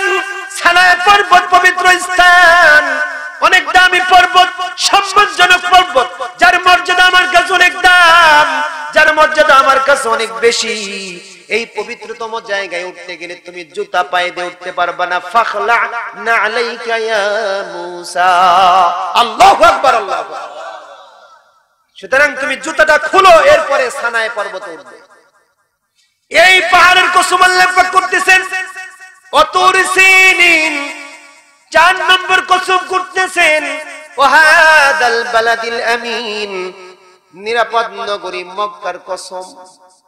নিরাপদ নগরী মক্কা, মক্কাকে আল্লাহ পাক রব্বুল আলামিন নিরাপদ করেছেন। দুনিয়ার মধ্যে অনেক শহর আছে, নগর আছে, সমস্ত শহরের চাইতে আল্লাহ পাক রব্বুল আলামিন মক্কা নগরীকে নিরাপদ করেছেন। কারণ মক্কা নগরীর মধ্যে আল্লাহ পাক রব্বুল আলামিন হুদুদে হারামের এরিয়ার মধ্যে কোনো বিধর্মীর যাওয়ার কোনো অনুমতি নাই। কোন বেঈমান কালেমা ছাড়া কোন বান্দা এই হুদুদে হারামের মধ্যে ঢুকতে পারবে না। এখানে শুধু কালেমাওয়ালা মুসলমান ছাড়া বেঈমানদের ঢোকার অনুমতি নাই। কারণ হুদুদে হারাম অনেক দামি জায়গা, অনেক সম্মানজনক স্থান, এটা মুসলমানদের জন্য বরাদ্দ। আল্লাহু আকবার, আল্লাহু আকবার। এই জন্য এখানে কালেমাওয়ালারা যাইতে পারবেন, বিধর্মী কালেমাহীন মানুষগুলা এখানে যাইতে পারবে না। বাবা নিরাপদ করেছেন মক্কাকে আল্লাহ পাক রব্বুল আলামিন, এবং নিরাপদ করেছেন এই কারণেই যে এই মক্কা নগরীকে আল্লাহ পাক রব্বুল আলামিন তার নবীকে প্রেরণ করবেন। নবী পয়গম্বর মুহাম্মদ আরবি সাল্লাল্লাহু আলাইহি ওয়াসাল্লাম এমন পয়গম্বর যিনি আমাদের শুধু পয়গম্বর নয়, নবীদেরও পয়গম্বর। কথা বলেন ঠিক কিনা? নবীদেরও পয়গম্বর সরদারে দো আলম মুহাম্মদ আরবি সাল্লাল্লাহু আলাইহি ওয়াসাল্লাম এমন একজন ব্যক্তিত্ব, এমন একজন মহান মানুষ, যে মানুষকে আল্লাহ পাক মক্কাতে আনবেন। এই কারণেই রব্বে কারীম মক্কাকে একটু সাজাচ্ছেন। আজকে যদি ঢাকা থেকে প্রধানমন্ত্রী আজকে যদি মাগুরাতে আসে, দেখবেন ওই কুমারখালী ব্রিজ থেকে তরুণ সাজাতে থাকবে, তরুণ। কথা বলেন ঠিক কিনা? আর গেট আর গেট আর গেট ফুলের তোড়া দিয়ে লাল গালিচা বিছায়ে তাকে স্বাগতম জানানো হবে। কারণ প্রধানমন্ত্রী বলে কথা। কথা বলেন ঠিক কিনা? তার একটা সম্মান আছে। সামান্য একটা ভূখণ্ডের প্রধানমন্ত্রী যদি আসলে আমরা এত উদ্গ্রীব হয়ে যাই, বেচैन হয়ে যাই, সাজানোর জন্য, সুসজ্জিত করার জন্য, যাতে করে আসবে, কিন্তু থাকবে মাত্র 2 ঘন্টা। কথা বলেন ঠিক কিনা? 2 ঘন্টা থাকবে। কারণে যদি এত তরুণ তরুণ নিয়ে সাজাইতে পারি, তাহলে মালিকের কাছে সবচাইতে প্রিয় বান্দা এবং তার দোস্ত পয়গম্বর মুহাম্মদ আরবি আসবেন মক্কাতে। আল্লাহ পাক মক্কাকে সাজাবে না? অবশ্যই সাজাবে। সাজানোর প্রথম পদক্ষেপ নিরাপদ করেছেন মক্কাকে, নিরাপদ নগরীতে রূপান্তরিত করেছেন। এরপরে আল্লাহ পাক রব্বুল আলামিন দুনিয়ার দামি দামি জিনিসগুলো এনে মক্কাতে রাখছেন। হাজরে আসওয়াদ দামি একটা পাথর। কথা বলেন ঠিক কিনা? যেই পাথরে চুমা খাইলে গুনাহ ঝরে ঝরে পড়ে যায়। কোথায় রাখলেন? মক্কাতে রাখলেন। কেন রাখলেন? কারণ দামি পয়গম্বরকে তো আল্লাহ পাক মক্কাতে পাঠাবেন, এই জন্য মক্কাতে রাখছেন। মাকাম ইব্রাহিম, যেই জায়গায় 2 রাকাত নামাজ পড়লে রব্বে কারীম তাকে জান্নাতের জন্য কবুল করে নেয়, কোথায় রাখলেন? মক্কাতে রাখলেন। কারণ মক্কার মধ্যে আল্লাহ পাক রব্বুল আলামিন তার দামি পয়গম্বরকে পাঠাবেন। খানায়ে কাবা দামি একটা ঘর, বসবাসের ঘর না ইবাদতের ঘর? বসবাসের ঘর নাকি ইবাদতের ঘর? ইবাদতের ঘর। যদি এটা বসবাসের ঘর হতো, দুনিয়ার সমস্ত মানুষগুলা এসে বসবাসী করতে, ইবাদত করতে ভুলে যেত। এই জন্য আল্লাহ পাক এই ঘরটাও যখন দুনিয়ার মধ্যে 1 নম্বর ঘর, প্রথম ঘর খানায়ে কাবাকে সৃষ্টি করেছেন, যখন এটাকে বসবাসের জন্য সৃষ্টি করে নাই, এটাকে ইবাদতের জন্য সৃষ্টি করেছেন। এ কারণে আল্লাহ পাক এই ঘরটা তৈরি করেও মানুষকে বুঝাইছেন, হে জমিনের গোলামের দল, আমি দুনিয়ার মধ্যে তোকে বসবাসের জন্য পাঠাই নাই, আমি দুনিয়ার মধ্যে তোকে ইবাদত করার জন্য পাঠাইছি। সুবহানাল্লাহ। এই জন্য ইবাদত ঘর, ইবাদতখানা, আল্লাহর ঘর খানায়ে কাবাকে আল্লাহ পাক রব্বুল আলামিন মক্কাতে রাখলেন। কেন রাখলেন? কারণ দামি পয়গম্বর, মুহাব্বতের পয়গম্বর মুহাম্মদ আরবি সাল্লাল্লাহু আলাইহি ওয়াসাল্লামকে মক্কাতে আনলেন। এ কারণে আল্লাহ পাক রব্বুল আলামিন মক্কাকে সাজাচ্ছেন। এই যে 4টা কসম করেছেন, ওয়াতিন ওয়াজাইতুন ওয়া তুরি সিনিন ওয়া হাদাল বালাদিল আমিন, 4টা কসম করে বান্দাকে আল্লাহ পাক ডাকতে বলতেছেন, হে দুনিয়ার গোলামের দল, আমার বান্দা বান্দিরা শুনে রাখ, আমি এই যে কসম করছি, একটা করি নাই, 2টা করি নাই, 3টাও করি নাই, 4টা কসম করে বান্দা তোকে বলতেছে। কতটা মহব্বত আর দরদ নিয়ে আল্লাহ পাক বলতেছে, বান্দা বিশ্বাস কর, আমি যদি কসম না করতাম এটাও গুরুত্ব বহন করত। এরপরও কসম যেহেতু আমি করলাম, তাহলে গুরুত্বটা তার চাইতে বেশি। কথা বলেন ঠিক কিনা? এই জন্য বান্দাকে আল্লাহ পাক ডাক দিয়ে বলতেছে, বান্দা শোনরা, চারটা কসম করে তোকে বললাম, লাকাদ খালাকনাল ইনসানা ফি আহসানি তাকওয়িম। আল্লাহু আকবার, আল্লাহু আকবার। আল্লাহ পাক চারটা কসম করে বান্দাকে দিয়ে বলতেছেন, হে দুনিয়ার গোলামের দল, আমি আল্লাহ পাক রব্বুল আলামিন তোকে সৃষ্টি করেছি। এই যে কসম করে করে বললাম, বিশ্বাস হবে না এই কারণে কসম করতেছি, তাড়াতাড়ি গ্রহণ করে নে। আমি আল্লাহ পাক রব্বুল আলামিন তোকে বলে দিলাম, দুনিয়ার সমস্ত মাখলুকাতের চাইতে আমি তোকে সবচাইতে সুন্দর যার মহব্বতের নজরে সৃষ্টি করেছি। সুবহানাল্লাহ। কত মহব্বত আল্লাহ পাক আপনাকে আমাকে করেন। লাকাদ খালাকনাল ইনসানা ফি আহসানি তাকওয়িম, ব্যাখ্যায় মুফাসসিররা বলেছেন, মুফাসসিরে কেরামরা বলেছেন, বান্দাকে আল্লাহ পাক সোজা করে সৃষ্টি করেছেন, জানোয়ারের মতো মাথাকে বেঁকা করে সৃষ্টি করেন। কোন কোন প্রাণীকে আল্লাহ পাক রুকু অবস্থায় সৃষ্টি করেছেন, যে সমস্ত গরু, গাধা, গরু, কথা বলেন ঠিক কিনা, সমস্ত সময় তারা রুকু অবস্থায় আছে, মাথাকে ডাউন করে দিয়েছেন। কোন বান্দাকে সিজদার হালাতে সৃষ্টি করেছেন, যেরকম মাকড়সা অথবা পোকা, কোন যারা মাটিতে চলে সাপ, সিজদারত অবস্থায় মাথাকে নমনীয় করে রাখছেন। কিন্তু আল্লাহ পাক বলতেছে, বান্দারে আমি তোকে এত মহব্বত করি, আমার মহব্বতটা এত বেশি যে তোকে আমি মাথাকে নত করে দিই নাই। আমি দুনিয়ার মধ্যে তোর মাথাকে উঁচু করে দিয়েছি, কারণ যারা কিনা আমার কুদরতি কদমে মাথাকে নত করে দিবে, দুনিয়ার মধ্যে আমি কেমনে তার মাথাকে নিচু করে দিই। এ কারণে আমি তোর মাথাকে দুনিয়ার মধ্যে উঁচু করে রাখলাম। মাথা যদি নত করতেই হয়, বান্দা শুনে রাখ, মাথা যদি নত করতেই হয়, তাহলে আমি আল্লাহ পাক রব্বুল আলামিনের কুদরতি কদমে মাথাকে নত করবি। দুনিয়ার কোন মানুষের কাছে মাথাকে নত করবি না। মাথা যদি নত করতেই হয়, তাহলে আমি আল্লাহ পাক রব্বুল আলামিনের কাছে মাথা নত করবি। কথা বলেন ঠিক কিনা? কিন্তু আজকালকার সময় অনেক সময় দেখা যায় টাকার কাছে বিক্রি হয়ে বিভিন্ন মানুষের কাছে মাথাকে নত করে দিয়েছে। কথা বলেন ঠিক কিনা? অনেক বান্দা পাওয়া যায় লক্ষ লক্ষ টাকার কাছে বিক্রি হয়ে যায়। এজন্য আমাদের চরমনায় শায়েখ রহমাতুল্লাহি আলাইহি বলতেন, মানুষের ইমানের দাম কখন একটা আজিজ বিড়ি হয়। শুনেছেন কখনো এই কথা? হুজুরের জবান থেকে কোন মানুষের ইমানের দাম একটা gold deep cigarette, Johnson cigarette, এক সিগারেটে তার ইমান বিক্রি করে দেয়।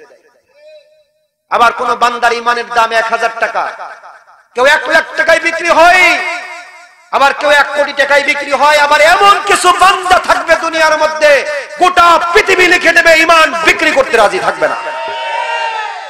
কথা বলেন ঠিক কিনা? মাথা নত করতে হবে শুধুমাত্র আল্লাহর কাছে। আজকে মুসলমান যদি মাথা নত বিভিন্ন মানুষের কাছে করতে শিখেছে বিধায় আজকে মুসলমান নির্যাতিত, নিষ্পেষিত, লাঞ্ছিত আর বঞ্চিত। কথা বলেন ঠিক কিনা? মুসলমান যদি তার জবানকে উচ্চ কণ্ঠে আওয়াজ দিত, মুসলমান যদি কোরআনের পক্ষে কথা বলতো, মুসলমান সুন্নাহর পক্ষে কথা বলতো, মুসলমান যদি বিভিন্ন সময় তার জবানকে দীপ্ত কণ্ঠে উচ্চ স্বরে মালিকের পক্ষে কথা বলতো, দুনিয়ার কোন নাস্তিক মুরতাদ মুসলমানের চোখের দিকে তাকিয়ে কথা বলার সাহস পাইতো না, পাইতো না, পাইতো না। কথা বলেন ঠিক কিনা? মুসলমান নিজেদেরকে একেবারেই বদ্দিন নাস্তিকদের কাছে তার মাথাকে নত করে দেওয়ার ফলে আল্লাহ পাক তাদেরকেও বেজ্জতি আর লাঞ্ছনার মধ্যে শিকার করে দিয়েছেন। কথা বলেন ঠিক কিনা? নত করতে হবে তো মালিকের কাছে। তুমি বেটাকে তোমার কাছে মাথা নত করব কেন? বা আমি বা কেন করব? আপনি বা কেন করবেন? মাথা নত করতে বলেছেন একমাত্র আল্লাহ পাক, তার কাছে সিজদার মাধ্যমে মাথাকে তুমি জমিনের মধ্যে দিয়ে দাও। একটা সিজদা দিয়ে বান্দা যখন ওঠে, আল্লাহ পাক রব্বুল আলামিন এক সিজদার কারণে আল্লাহ রাব্বুল আলামিন তার গুনাহগুলোকে মাফ করে দেয়। সুবহানাল্লাহ। শুকরিয়াতান আরেকটা সিজদা দেওয়া হয়।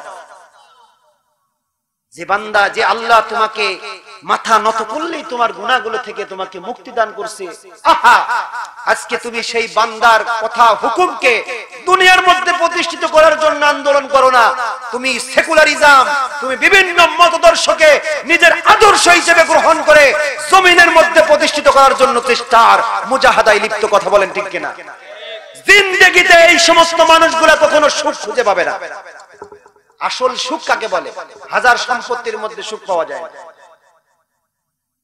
আজ থেকে 20 বছর আগের বাংলাদেশের দিকে তাকান, আপনারা কষ্ট পাইতেছেন? আজ থেকে 20 বছর আগের বাংলাদেশের দিকে তাকান। 20 বছর আগে বাংলাদেশের মানুষ এরকম ডিজিটাল বাংলাদেশ ছিল না, অ্যানালগ বাংলাদেশ ছিল, কিন্তু মানুষের দিলের মধ্যে কিছুটা শান্তি ছিল। বা 30 বছর আগে বা 40 বছর আগে, কথা বলেন ঠিক কিনা? একবেলা খাইতো আর একবেলা খাইতো না, কোনো আফসোস ছিল না। কিন্তু এখন যে পরিস্থিতি, এখন তো এমন অবস্থা যে চাচতো ভাই তার ভাইকেও চেনে না। বিশ্বাস জিনিসটা হারিয়ে গেছে ক্রমান্বয়ে, কারণ আমরা কোরআন থেকে দূরে সরে যাচ্ছি দিনকে দিন। বাংলাদেশ উন্নতি করতে ডিজিটাল বাংলাদেশ হয়েছে। এখন কত সুযোগ দেখেন, কয়েকদিন আগে এই যে ইন্টারনেট বন্ধ ছিল, ছিল কিনা? হ্যাঁ, কেন ছিল এটা বলতেছি না, ছিল, কিন্তু অনেক মানুষ ইন্টারনেট বন্ধ থাকার কারণে তারা কিন্তু বিভিন্ন তাদের প্রবলেম ফেস করতে হয়েছে। এখন মানুষ তো ইন্টারনেট ছাড়া চলতেই পারে না। আর এক সময় তো মোবাইলে ছিল না। 30 বছর আগে মোবাইল তো কল্পনাই করতে পারি নাই যে মোবাইলের মধ্যে টেলিভিশন দেখা যাবে। কথা বলেন ঠিক কিনা? কল্পনাতেও আসে নাই মোবাইলে ভিডিও দেখা যাবে, কল্পনায় আসে নাই, যেটা এখন বাস্তব আমার সামনে। আগামী 50 বছর পরে কি আসবে এখন আমার মেমোরিতে নাই। আগামী 50 বছর পরে আরো অনেক কিছু ডিজিটালাইজেশন হয়তো চলে আসবে, চিন্তাই করা যাবে। কথা বলেন ঠিক কিনা? কিন্তু যতই উন্নতি বাংলাদেশ করছে না কেন, আমি বলি বাংলাদেশ যখন অ্যানালগ ছিল, মানুষের নীতি নৈতিকতা ছিল। যত বেশি বাংলাদেশ ডিজিটালাইজেশন হচ্ছে, বাংলাদেশ উন্নতি করছে ঠিক আছে, কিন্তু বাংলাদেশের মানুষের নীতি নৈতিকতার অভাব দেখা দিয়েছে, নীতির অভাব। এই জন্য আমাদের শায়েখ রহমতুল্লাহি আলাইহি বলতেন, নেতার পরিবর্তন দরকার নেই রে বাবা, নীতির পরিবর্তন দরকার। নেতা যারা আছে তারাই থাক না, কিন্তু তাদের নীতিটা যদি পরিবর্তন করে, বাংলার জমিন একদিন এক সপ্তাহের মধ্যে সোনার বাংলায় রূপান্তরিত হয়ে যাবে। কথা বলেন ঠিক কিনা? আজকে 20 বছর আগের বাংলাদেশের দিকে তাকালে দেখা যায় তো একজন ব্যক্তি আল্লাহর রাসূলকে নিয়ে কটাক্ষ করার দুঃসাহস দেখাতে পারে নাই। আর এখন প্রতিদিন টকশোর মাধ্যমে বিভিন্ন নাস্তিকগুলা টেলিভিশনের পর্দায় রাসূলকে নিয়ে কটাক্ষ করে, কোরআনের আইন নিয়ে কটাক্ষ করতো, এখন তারা প্রতিদিন কটাক্ষ করতেছে। কথা বলেন ঠিক কিনা? আপনি তাদের বিরুদ্ধে কথা বলবেন, কথা বলার সেই সাহস নাই, সে পরিস্থিতি এখন নাই। কিন্তু দেখা গেছে 1993 সনে ওই ডক্টর তসলিমা নাসরিন যখন এই সূরা 3 নিয়ে কথা বলেছিল, সে বলেছিল ওয়াতিন, তারা তিনজন, নাউজুবিল্লাহ। এই 3 সূরা আজকে যে কথা বলতেছি, ওয়াতুরি সিনিন, তাদেরকে আমরা চিনি না, সিনিন মানে চিনি না, নাউজুবিল্লাহ। এই যে কোরআনুল কারীমকে নিয়ে বিকৃত করেছিল 1993 সালে, তখন বাংলার জমিনে শায়েখ রহমাতুল্লাহি আলাইহি সৈয়দ ফজলুল করিম পীর সাহেব রহমাতুল্লাহি আলাইহির ডাকে বাংলার গোটা আপমর জনসাধারণ রাজপথে নেমে এসেছিল। কথা বলেন ঠিক কিনা? সেই ডাকের বদৌলতে এই ডক্টর তসলিমা নাসরিন তৎকালীন প্রধানমন্ত্রী বেগম খালেদা জিয়ার শাড়ির আঁচল তলে বাংলার জমিন থেকে বিতাড়িত হতে বাধ্য হয়েছিল। কথা বলেন ঠিক না বেটি? আজকে সেই রকম একজন ফজলুল করিম যদি বাংলার জমিনে থাকতো, এই সমস্ত নাস্তিক গুলা টেলিভিশনের টকশোর মাধ্যমে কোরআন নিয়ে বিকৃতি করার দুঃসাহস দেখাতে পারতো না, পারতো না, পারতো না। কথা বলেন ঠিক কিনা? এই জন্য মুসলমান, তুমি তো বাঘের বাচ্চা, সিংহের বাচ্চা, তুমি কেন মানুষকে ভয় পাবে? তুমি তো সিংহের জাতি, তুমি আল্লাহর গোলাম, ভয় পাবে তো একমাত্র আল্লাহকে ভয় পাবে। এই জন্য আল্লাহ রাব্বুল আলামিন এ কারণেই বলতেছেন যে বান্দাকে আমি মহব্বতের সাথে সৃষ্টি করেছি। বান্দা যদি মাথা নত করতে হয়, বান্দা তুই আমার কাছে মাথাকে নত করে দে, আর আমার কাছে যা চাবি আমি আল্লাহ পাক তোকে দান করে দেব। মহব্বতটা কত করেন বোঝাবার জন্য একটা ওয়াকিয়া বর্ণনা করতেছি। কষ্ট হয়েছে আপনাদের? ওয়াকিয়াটা হচ্ছে, এটা শুধুমাত্র দলিল হিসেবে পেশ করা যায় না। আল্লাহ রাব্বুল আলামিন আজরাইল আলাইহিস সালাতু ওয়াস সালামের সাথে একটা কথোপকথন হচ্ছে। পূর্বের এক কিতাবের মধ্যে আসছে কথোপকথন হচ্ছে, আজরাইল দুনিয়ার মধ্যে কত বান্দার তো তুমি জানটা কবজ করেছো, কখনই কি কোন বান্দার জানটা কবজ করতে গিয়ে তোমার কি মায়া লাগে নাই? আজরাইল আলাইহিস সালাতু ওয়াস সালাম বলতেছে, মালিক দুনিয়ার মধ্যে আমি যত বান্দার জানটা কবজ করেছি, আমি দুইটা বান্দার জান কবজ করতে মায়া লাগছে। কয়টা বান্দা? আল্লাহ পাক এবার ডাক দিয়ে বলতেছেন, ও আজরাইল কোন দুইটা বান্দার জান কবজ করার জন্য তোমার দয়া লাগছে আর মায়া লাগছে? আল্লাহ পাক রব্বুল আলামিন এবার ডাক দিয়ে বলতেছেন, আজরাইল এবার ডাক দিয়ে বলতেছেন, ও রব্বে কারীম, সমুদ্রের মধ্যে এমন একটা জাহাজ চলতেছিল, সমুদ্রের তুফানের আঘাতে জাহাজটা চূর্ণ বিচূর্ণ, জাহাজের প্রত্যেক ব্যক্তিগুলো ইন্তেকাল করেছেন, কিন্তু একজন গর্ভবতী মা সে ইন্তেকাল করে নাই। জাহাজের একটা ভাঙ্গা কাঠের উপরে ভাসতে ভাসতে সমুদ্রের মধ্যে ভাসতেছিল। এমত অবস্থায় গর্ভবতী মাটা ওই কাঠের উপরে কাষ্ঠের উপরে বাচ্চা প্রসব করেছে। এই সময় তুমি আমাকে অর্ডার করলা, যাও আজরাইল যাও, ওই সমুদ্রের ওই যে কাঠের উপর থেকে ওই বাচ্চার কাছ থেকে তার মায়ের জানটা তুমি কবজ করে নিয়ে আসো। ওগো মালিক, আমি যখন সমুদ্রের ওই জায়গায় হাজির হইলাম, জনমানবহীন সমুদ্র বন্দর, কোনো মানুষ নাই, কোনো কেউ নাই। যখন আমি সেই জায়গায় হাজির হইলাম, দেখতে পাইলাম ছোট্ট বাচ্চা ভূমিষ্ঠ হয়েছে মাত্র। মা তার রক্ত ভেজা শরীরটাকে, বাচ্চার শরীরটাকে ধরে নিজের স্তনের দিকে এনে বাচ্চাকে নিজের স্তনের দুধ খাওয়ানোর জন্য বুকের দিকে আনতেছেন। এমত অবস্থায় তুমি আমাকে বললা, যাও আজরাইল যাও, ওই বাচ্চার কোল থেকে তুমি তার মায়ের জানটা তুমি কবজ করে আনো। ওগো মালিক, ওই বাচ্চার কোল থেকে তার মায়ের জানটা কবজ করতে গিয়ে আমি আজরাইলের কিন্তু দিলের মধ্যে অনেক মায়া লাগছে। আল্লাহ পাক আবার ডাক দিয়ে বলতেছেন, আর কোন জানটা কবজ করতে তোমার দয়ার মায়া লাগছে? আজরাইল এবার ডাক দিয়ে বলতেছেন, রব্বে কারীম, দুনিয়ার মধ্যে এমন একজন বাচ্চা ছিল, নাম ছিল তার সাজ্জাদ। তোমার জান্নাত যাবে না, এ কারণেই নিজে নিজেই হীরা মণি মুক্তা দিয়ে একটা জান্নাত তৈরি করেছে। এই জন্য জান্নাতের মধ্যে যেদিন তৈরি করছে, শেষ জান্নাতের মধ্যে প্রবেশ করবে এক পা জান্নাতে, আর এক পা যখন পিছনে বাইরে। এমত অবস্থায় তুমি আমাকে অর্ডার করলা, যাও আজরাইল যাও, তার একটা পা জান্নাতের মধ্যে থাকবে আর একটা পা বাহিরে থাকবে। এমত অবস্থায় সাজ্জাদের জানটা কবজ করে নিবা। ওগো মালিক, আমি মানুষের আকৃতিতে তার সামনে গেলাম, তাকে পরিচয়টা দান করলাম, সে আমার কাছে এত বেশি অনুনয় বিনয় করেছে গো মালিক, তার অনুনয় দেখে আমি দিলের মধ্যে অত্যন্ত মায়া লাগছে। কিন্তু আমি তো তোমার অর্ডার ফেলতে পারি না, এই কারণেই তার একটা পা তার বানানো জান্নাতের মধ্যে আর একটা পা বাহিরে। এমত অবস্থায় তার জানটা আমি কবজ করেছি। এই দুইটা জান কবজ করতে গিয়ে আমার অত্যন্ত মায়া লাগছে। আল্লাহ রাব্বুল আলামিন এবার ডাক দিয়ে বলতেছেন, ও আজরাইল, একই ব্যক্তির জন্য তোমার দুই ভাই মায়া লাগছে। বলে আল্লাহ কেমনে? আল্লাহ পাক ডাক দিয়ে বলতেছেন, ওই যে সমুদ্রের মধ্যে যেই বান্দার কোলের কাছ থেকে তার মায়ের জানটা তুমি কবজ করছিলে, ওই সন্তানটাই কিন্তু আজকের সাজ্জাদ।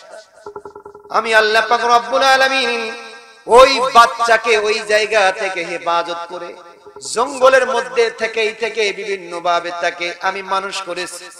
এরপরও আমি এই দেশটার প্রধানমন্ত্রীর দায়িত্ব দিয়েছি, বাদশাহিত্ব দান করলাম। ওই বান্দা আমাকে ভুলে গিয়েছে, আমার কথা মানে নাই, আমার ইবাদত বন্দেগী করে নাই, আমার কাছে মাথাকে নত করে নাই, আমার জান্নাতে যাবে না, এ কারণে নিজে নিজেই জান্নাত বানাইলো। বলো না আজরাইল, ওই বান্দার সাথে কেমন আচরণ করা দরকার? আজরাইল এবার ডাক দিয়ে বলতেছেন, ওগো মালিক, এতক্ষণ পর্যন্ত তো আমি এত কথা জানতাম না, এতক্ষণ পর্যন্ত যেই কথাগুলো তোমার কাছ থেকে শুনলাম, এই কথাগুলো যদি আগে জানতাম তাহলে সাজ্জাদের দিলটা আমি আরো শক্ত করে কবজ করতাম। আল্লাহ পাক এবার ডাক দিয়ে বলতেছেন, ও আজরাইল শোনো, সামান্যই যে কথা বললাম, এই কথা শোনার পর তোমার দিলের মধ্যে যদি এত বেশি রাগ তার প্রতি হতে পারে, কিন্তু আমি কেমন মাওলা দেখো, তোমার কাছে যখন সাদ্দাত অনুনয় বিনয় করতেছিল, ভাই আমাকে এখন মেরো না, আমার বানানো জান্নাতের মধ্যে একবার ঢুকতে দাও, কারণ আমি জানি আমি ইন্তেকাল করলে মালিক তো আমাকে তার জান্নাতে ঠাঁই দিবে না। এই জন্য মনটাকে শান্ত করার জন্য একবার আমার বানানো জান্নাতের মধ্যে ঢুকতে দাও। পায়ে ধরতে চাইছে, অনুনয় বিনয় করছে, কিন্তু আজরাইল তুমি শুনে রাখো, ওই নাফরমান বান্দা তোমার কাছে অনুনয় বিনয় করার জন্য যতবার তোমাকে ভাই ভাই বলে ডাকছে, আমি তার তখনও পর্যন্ত জিহ্বার নাড়াচাড়ার দিকে তাকিয়েছিলাম। আমার বান্দা যদি নাফরমান বান্দা তোমাকে যতবার ভাই ভাই বলে ডাকছে, একবার যদি জিহ্বাকে নাড়িয়ে নাড়িয়ে আল্লাহ বলে ডাক দিত আর তওবা করত, আমি আল্লাহ পাক রব্বুল আলামিন সাদ্দাতের জিন্দেগীর तमाम গুনাহগুলোকে maaf করে আমার জান্নাতের জন্য কবুল করে নিতাম। সুবহানাল্লাহ ওয়া বিহামদিহি।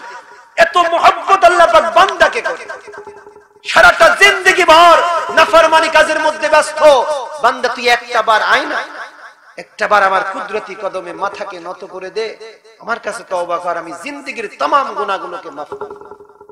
কত দামি আর মুহাব্বতের সাথে আল্লাহ পাক রব্বুল আলামিন বান্দাকে মুহাব্বত করে।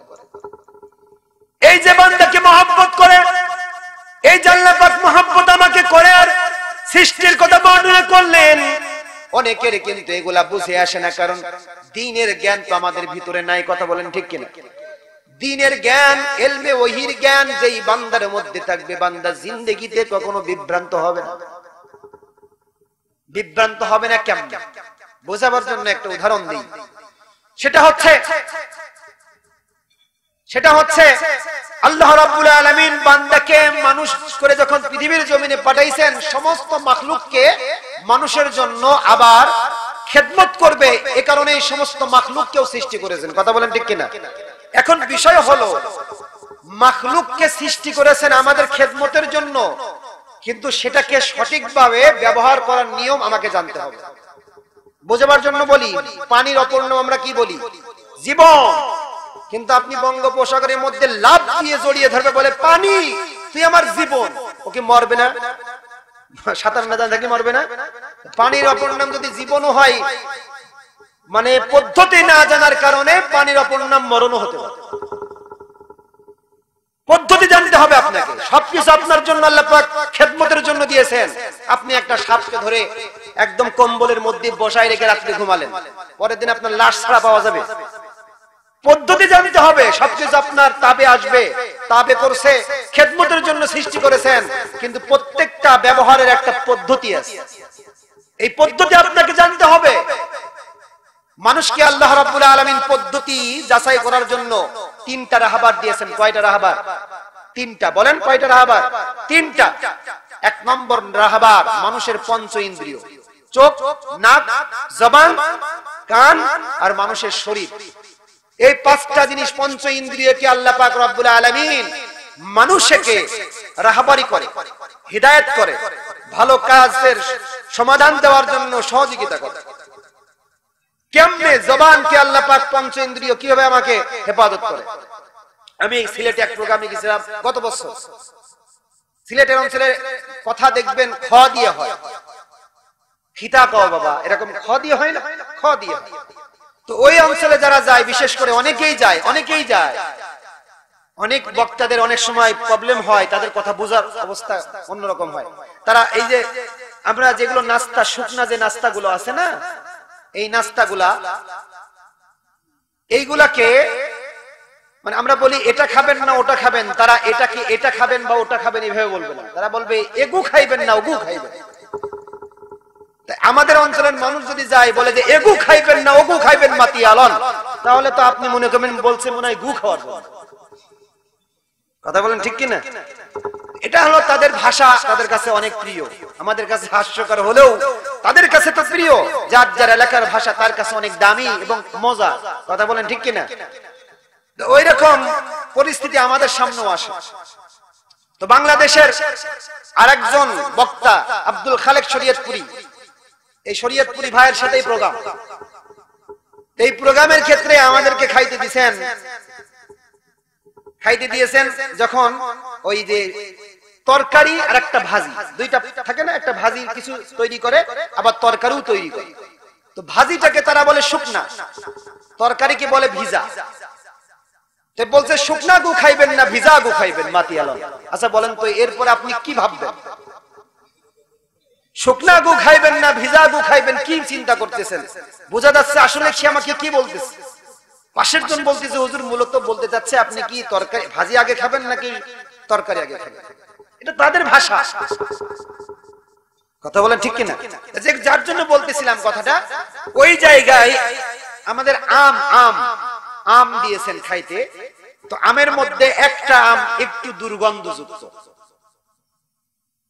তো দুর্গন্ধযুক্ত যখন আম আমার মুখে যাচ্ছে, যাওয়ার আগে নাক আমাকে বলে দিচ্ছে এই আমটা দুর্গন্ধযুক্ত। কথা বলেন ঠিক কিনা? নাকের বলে দেওয়া কি আমাদের মতো বলার ভাষা না। নাক তোমাকে রাহবারি করতেছে যে এটা খারাপ বন্ধু, এটা তুমি খেও না। এটা যখন তুমি জিহ্বায় দিবা তোমার পেট খারাপ করবে, কারণ নাক আগেই তোমাকে এটাকে টের পাচ্ছে। কথা বলেন ঠিক কিনা? নাকের কথা তুমি শুনলা না, না শুনে এবার জিহ্বার পরে দিয়ে দিলা। জিহ্বায় যখন আপনি টেস্ট নিচ্ছেন, গন্ধ আপনার আরো বেশি লাগতেছে, বিকৃতি ভাব, তখন এই জিহ্বাও তোমাকে নক করবে, বন্ধু তুমি তো নাকের কথা শুনলা না, জিহ্বার মধ্যে এনে দেখছো আমিও তোমাকে বলতেছি এটা দুর্গন্ধযুক্ত পচা, এটা তুমি খাইলে তোমার পেট খারাপ করবে। জিহ্বা বলে কি বলে না? বলে। এই জিহ্বা আপনাকে এইভাবে রাহাবারি করবে। অথবা আপনি কোন একটা জায়গায় যাইতেছেন, বাজারের মধ্যে হঠাৎ করে একটা গ্রেনেড হামলা হয়ে গেল, বোমবাস্টিং হয়ে গেল। পিছন দিকে আপনি তাকাতে চান না, শব্দ হওয়ার সাথে সাথে আপনি দৌড় দেন নিরাপদ জায়গায় যাওয়ার জন্য। কথা বলেন ঠিক কিনা? কারণ কান আপনাকে বলে দেয় বন্ধু পিছনের দিকে তাকানোর সুযোগ নাই, আগেই নিজের এখান থেকে তুমি তাড়াতাড়ি নিরাপদ জায়গায় পৌঁছাও। তার মানে পঞ্চ ইন্দ্রিয়র না তোমাকে রাহবারি করে, জিহ্বা তোমাকে রাহবারি করে, কান তোমাকে রাহবারি করে, জবানও কিন্তু তোমাকে রাহবারি করে, আবার চোখটাও তোমাকে রাহবারি করে। গর্তের মধ্যে পড়ে না, গর্ত লাভ দেয় অথবা অন্য সাইড থেকে ঘুরে যায়। অন্ধ হলে হয়তো বা ম্যান হলের মধ্যে পড়তো। কথা বলেন ঠিক কিনা? চোখ তোমাকে রাহবারি করে নাই বান্দা, 5 নম্বর শরীরটাও তোমাকে রাহবারি করে। গরম কোনো কিছু আসলেই আগের থেকেই তুমি টের পেয়ে যাও, শরীর তোমাকে তোমার বিবেকের কাছে নক করে, এটা তো গরম, এখানে স্পর্শ করা যাবে না। কথা বলেন ঠিক কিনা? এই যে শরীরটাকেও তোমাকে রাহবারি করতেছেন, নাকটাকেও রাহবারি করতেছেন, জবানও রাহবারি করছেন, এটা তো পঞ্চ ইন্দ্রিয় তোমাকে রাহবারি করছেন। 2 নম্বর রাহবার আল্লাহ রাব্বুল আলামিন মানুষকে দান করেছেন। একটা হচ্ছে মানুষের বিবেক, মানুষের মস্তিষ্ক। মানুষের পঞ্চ ইন্দ্রিয় যেখানে সফল হয় না, অসফল, ওই জায়গায় মানুষের মস্তিষ্ক মানুষকে রাহবারি করে। বুঝাবার জন্য বলি, ছোট্ট বাচ্চা, 2 বছরের বাচ্চা, তার কি পঞ্চ ইন্দ্রিয় কখনো রাহবারি করবে নাকি? না, করবে না। ছোট্ট বাচ্চার সামনে তার নিজের পায়খানা নিজেই ধরে ধরে খায়। কথা বলেন ঠিক কিনা? কখনো তাকে রাহবারি করে জিহ্বাই পায়খানা খাইস না, তোর তো নিজের পায়খানা বলে কখনো? ছোট্ট বাচ্চারা বেশি করে পায়খানা খায়। তার মানে পঞ্চ ইন্দ্রিয় ওকে রাহবারি করতেছে না, হিদায়াত করতেছে না, সহযোগিতা করছে না। এই জায়গায় পঞ্চ ইন্দ্রিয় অসফল, কারণ তার ওই পঞ্চ ইন্দ্রিয় রাহবারি করার মতো যোগ্যতা তার মধ্যে আল্লাহ পাক এখনো দেয় নাই। কথা বলেন ঠিক কিনা? ছোট্ট বাচ্চা 2 বছর। এ কারণে মূসা পয়গম্বরের কথা মনে আছে। মূসা পয়গম্বর, ফিরাউন মূসা পয়গম্বরকে কোলে নিচ্ছেন, ঘটনা দীর্ঘ বুঝাবার জন্য বলতেছি রে বাবা।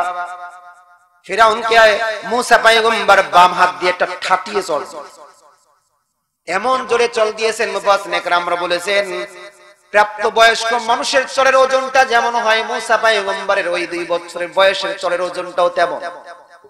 ফিরাউন এবার ডাক দিয়ে বলতেছেন, ও আসিয়া, আমি যেটাকে খুঁজতেছিলাম এটাই মনে হয় সেটা, যেটাকে খুঁজতেছিলাম এটাই মনে হয় সেটা, এটাকে আমি কতল করব। আসিয়া আলাইহিস সালাতু ওয়াস সালাম বলতেছেন, না, এটা তো ছোট্ট বাচ্চা, বুঝে নাই কেমনে। এবার আসিয়া বলতেছে, তাহলে পরীক্ষা করা হোক। এক পাশে একটা ফুলের টব, ফুল বাগান, আর এক পাশে আগুনের টুকরা রাখছেন, আগুনের কুণ্ডুলি রাখছেন। মাঝখানে মুসা পয়গম্বরকে ছেড়ে দিয়েছেন। মুসা পয়গম্বরকে ছেড়ে দিয়েছেন, কিন্তু তার পঞ্চ ইন্দ্রিয় তাকে রাহাবারি না করলেও মস্তিষ্ক রাহাবারি করে। বাচ্চাদের কিন্তু মস্তিষ্ক রাহাবারি করে। মুসা পয়গম্বর ফুলের দিকে যাচ্ছেন, আগুনের কুণ্ডলীর দিকে যাচ্ছেন না। আল্লাহ পাক জিবরাইলকে ডাকতে বলতেছেন, যা জিবরাইল যা, এই মুহূর্তে আমার দোস্ত আমার পয়গম্বর মুসা আলাইহিস সালাতু ওয়াস সালাম যদি ফুলের দিকে যায় তাহলে ফিরাউন তাকে কতল করবে। এই জন্য যা যা তাড়াতাড়ি যা। এই সময় তার হাতটা তুই ফুলের দিক থেকে ফিরায় আগুনের দিকে তাকে ধাবিত করে দে। জিবরাইল আলাইহিস সালাতু ওয়াস সালাম ফুলের দিকে মুসা পয়গম্বর যাচ্ছিলেন। এমত অবস্থায় মুসা পয়গম্বরের জবানটা, চেহারাটা আগুনের দিকে জিবরাইল করে দিয়েছেন। এবার জিবরাইলের মাধ্যমে মুসা পয়গম্বর আগুনের কুণ্ডলী বাচ্চা অবস্থায় ধরে মুখের মধ্যে দিয়ে খেয়ে ফেলেছে, যার কারণে জিন্দেগি ভর মুসা পয়গম্বর তুতলিয়ে তুতলিয়ে কথা বলেছেন। কথা বলেন ঠিক না বেঠিক? কেন তুতলিয়ে কথা বলেছেন? সওয়ালে মুকদ্দারের জবাব দিতেছি। আল্লাহ পাক ইচ্ছা করলে তার জিহ্বা তো ঠিক রাখতে পারতেন। কথা বলেন ঠিক কিনা? ইব্রাহিম পয়গম্বরকে যেমন ভাবে আগুন থেকে বাঁচাইছেন, মুসাকে বাঁচাইতে পারতেন কি পারতেন না? কেন তাকে এই জিহ্বাটাকে পোড়াইছেন? কারণ আল্লাহ পাক রব্বুল আলামিন জানেন আগামীতে কি হবে, এটা জেনেই সবকিছু করেন। কথা বলেন ঠিক কিনা? ভবিষ্যতে কি হবে আল্লাহ পাক সবকিছু জানেন। সবকিছু জেনে শুনেই আল্লাহ পাক রব্বুল আলামিন বান্দার সাথে ব্যবহার করেন। এই যে তুতলায় তুতলায় মুসা পয়গম্বর কথা বলেন, এ কারণে মালিকের কাছে ডাক দিয়ে বলতেছেন একদিন, ওগো মালিক, আমি তো তুতলায় তুতলায় কথা বলি, ফিরাউনের কাছে যদি দাওয়াত দিতে হয় তাহলে আমার ভাই হারুনকে আমার সাথে তুমি পাঠায় দাও। আল্লাহ পাক রব্বুল আলামিন হারুন পয়গম্বরকে নবীর দরজা দিয়ে মুসা পয়গম্বরের সাথে তাকে পাঠিয়ে দিয়েছেন। সুবহানাল্লাহ। কাজতালি ভালো সহজ হলো কিনা? মুসা পয়গম্বরের একজন নবী ছিল, এখন দুইজন নবী। বান্দার জন্য সহজ হয়েছে না? তাহলে ভবিষ্যতের কথা চিন্তা করে আল্লাহ পাক তাকে জিহ্বাকে পোড়ায় রাখছেন। যাই হোক, এই জায়গায় থেকে ফিরাউন বুঝে ফেলছে না, এমনই অবুঝ অবস্থায় আমাকে থাপ্পড় দিচ্ছে। তার মানে হলো যেটা বুঝাচ্ছিলাম বাবা, পঞ্চ ইন্দ্রিয় যেই জায়গায় অক্ষম, যেই জায়গায় অসফল, ওই জায়গায় কিন্তু তোমার মস্তিষ্ক সফল হয়। কিন্তু এমন একটা সময় এসে যায় যেই জায়গায় তোমার মস্তিষ্কটা অক্ষম হয়ে যায়, অসফল হয়ে যায়, ওই জায়গায় শুধুমাত্র তোমার ইলমে ওহির জ্ঞান তোমাকে সফল করতে পারে। ইলমে ওহির জ্ঞান বুঝাবার জন্য বলি, অত্যন্ত গুরুত্বপূর্ণ, খুব মনোযোগ সহকারে যুবক ভাইরা শুনি। ইলমে ওহির জ্ঞান থাকলে মানুষ বিভ্রান্ত হয় না। মস্তিষ্ক যদি বিকৃত হয়, যদি রাহবার যদি পঞ্চ ইন্দ্রিয় না করে, কিন্তু ইলমে ওহির জ্ঞান আছে, জিন্দেগিতে এই বান্দা কখনো বিভ্রান্ত হবে না, কখনো হবে না। এই জন্য উদাহরণস্বরূপ বলি, বাস্তব উদাহরণ দিতেছি। আমাদের বাংলাদেশের একজন সচিবালয়ে চাকরি করে, একজন সাবেক সচিব মোহাম্মদ রিজাউল করিম তরফদার সাহেব, সিরাজগঞ্জ বাড়ি। সিরাজগঞ্জ এক মাহফিলে আব্দুল বাসেত খান সাহেবকে চিনেন আপনারা? আব্দুল বাসেত খান সাহেবের সাথে প্রোগ্রামে এক জায়গায় তিনি বলতেছেন, ওই বয়ানের মধ্যেও বলছিলেন, এক জায়গায় বলতেছেন উনার এক বন্ধু রিজাউল করিম তরফদার, তিনি একজন সচিবালয়ে চাকরি করেন, সচিব। তার সন্তান চারটা সন্তানই হাফেজ আর আলেম। আল্লাহু আকবার। সচিব, আপার শিক্ষিত, একজন শিক্ষিত মানুষ সচিবালয়ে চাকরি করে, তার সন্তান হাফেজ আলেম হবে। এখনকার জামানায় তো চিন্তাই করা যায় না। চিন্তা করে আমার সন্তানকে ইঞ্জিনিয়ার বানাবো, ডাক্তার বানাবো, বিজ্ঞানী বানাবো, সায়েন্টিস্ট বানাবো। কথা বলেন ঠিক কিনা? লক্ষ লক্ষ টাকা খরচ করে হার্ভার্ড ইউনিভার্সিটি, লন্ডন ইউনিভার্সিটি, আমেরিকাতে যাও, অস্ট্রেলিয়াতে যাও, এই সমস্ত জায়গায় গিয়ে পড়াশোনা করায়। কারণ কি? আমি তো সরকারের উচ্চ পদস্থ একজন কর্মকর্তা, আমার সন্তান তো অনেক বেশি শিক্ষিত হওয়া দরকার। আলেম বানানোর কথা কেউ চিন্তা করে না। হ্যাঁ, ইল্লা মাশাআল্লাহ, দুই একজন তো থাকবেই। কথা বলেন ঠিক কিনা? তো রিজাউল করিম তরফদার সাহেব তার মধ্যে একজন রিজাউল করিম তরফদার সাহেব বাসেত খান সাহেবকে বলতেছেন এই ঘটনা, আর বাসেত খান সাহেব আমাদেরকে বলতেছেন ওই জায়গায় মজলিসে বসে, যে এই রিজাউল করিম তরফদার সাহেব যিনি কিনা সচিব ছিলেন, এই ব্যক্তির কাছে তার এক বন্ধু এসেছেন, তিনিও সরকারি কর্মকর্তা, অপার শিক্ষিত একজন মানুষ। বন্ধুর বাড়িতে আসছেন, এসে বলতেছে, বন্ধু তোমার সন্তান কতজন? বলে আমার সন্তান 4টা। কোথায় পড়াশোনা করে? 4টাই মাদ্রাসায় পড়ে। তখন আর আলেম হয়নি, পড়তেছে। কি বলো তুমি, এত সুন্দর শিক্ষিত মানুষ, তোমার সন্তান মাদ্রাসায় পড়ে? জানাজা পড়ানোর জন্য তো একটা হলেই চলতো। কি বলতেছে? জানাজা পড়ানোর জন্য একটা হলেই তো চলতো। আমাদের কিছু কিছু মানুষের কিন্তু এরকম চিন্তা আছে, টেন্ডেন্সি। আমরা এমন টেন্ডেন্সি এরকম আমাদের, যে একটা ছেলে আমি মাদ্রাসায় দেব, অন্তত মৃত্যুর পরে আমার জানাজার নামাজটা তো পড়াবো। কথা বলেন ঠিক না? এরকম আছে না আমাদের অনেকে। তো তিনি বলতেছে জানাজার নামাজ পড়ানোর জন্য একটা হলেই তো চলতো, 4টাই মাদ্রাসায় কেন দিয়েছেন? তো বলছে, দোস্ত এই মুহূর্তে আমি যদি জবাব দিই তাহলে আপনি জবাবটা গ্রহণ করবেন না, তাই এই মুহূর্তে জবাব দিতে চাই না, তবে সময় আসলে আপনি জবাবটা পেয়ে যাবেন। এবার ইনি জিজ্ঞেস করতেছে, বন্ধু তোমার সন্তান কতজন? বলে আমার সন্তান একটা। সন্তান কোথায় থাকে? সন্তান অস্ট্রেলিয়াতে পড়াশোনা করে। অস্ট্রেলিয়াতে পড়াশোনা করে। মাসে খরচ কত? মাসে প্রায় 1-2 লক্ষ টাকা খরচ। আমার সন্তান যদি বাংলাদেশে আসে, হয়তো বা বড় কোনো চাকরি করবে বা বাহিরে চাকরি করবে, মাসে 8-10 লক্ষ টাকা বেতন হতেই পারে, স্বাভাবিক। আর তোমার সন্তান যদি আসে তো চাকরি হবে 5 থেকে 7 হাজার টাকার বেতন। কথা বলেন, মাদ্রাসার ছাত্র শিক্ষকদের বেতন 5-10 হাজার টাকার উপরে না, কিন্তু 5-10 হাজার টাকা হইলেও এর মধ্যে লক্ষ লক্ষ টাকার বরকত আল্লাহ পাক ঢুকিয়ে দিয়েছে। কোন ইমাম সাহেবদেরকে দেখবেন না মানুষের কাছে দিনার পর দিনা হয়ে জর্জরতি হয়ে গলায় দড়ি দিয়ে পড়ে গেছে, পাওয়া যাবে? বরং ইমাম সাহেবরা, হুজুররা যা পড়ে, মাথায় টুপি দেয় না, এই টুপির দামও 250-300 টাকা। 5 টাকার টুপি মাথায় দেয় না ইমাম সাহেবরা। এখন বরকতি জীবন। হয়তো কেউ হাদিয়া পাঠাচ্ছে, এটা তো বরকতের কারণেই হচ্ছে। কথা বলেন ঠিক কিনা? হাদিয়া পাঠাচ্ছে। যাই হোক, এই বরকতি জীবন আল্লাহ পাক দান করেন। তিনি তো বুঝতে চান না। ঠিক আছে, বন্ধু চলে গেছে, শুধু যাওয়ার সময় বলছে, বন্ধু তুমি তোমার বিষয়টা তুমি এক সময় বুঝতে পারবে, আমার জবাব দেওয়া লাগবে না। এবার তরফদার সাহেব তাকে যখন পৌঁছায় দিয়েছেন, বাড়ির আঙ্গিনা পর্যন্ত চলে গিয়েছেন। দীর্ঘদিন পর ওই সরকারি কর্মকর্তা আবার রেজাউল করিম তরফদার সাহেবের বাড়িতে আসছেন, কয়েক বছর পর। এসে হাউমাউ করে কাঁদতেছেন, হুজুর দোস্ত আমি তো বরবাদ হয়ে গেছি, এই সময় আসার পূর্বেই কেন আমার মৃত্যু হলো না? বিভিন্ন রকমের আহাজারিতে লিপ্ত। তরফদার সাহেব এবার ডাক দিয়ে বলতেছেন, ওগো দোস্ত, মানুষের তো বিভিন্ন সময় পেরেশানি আসতেই পারে, ঝামেলা আসতেই পারে। আল্লাহ রাব্বুল আলামিন মানুষকে পেরেশানির মধ্যে ঢুকায়, আবার তিনিই কিন্তু পরিত্রাণ দেন। কথা বলেন ঠিক কিনা?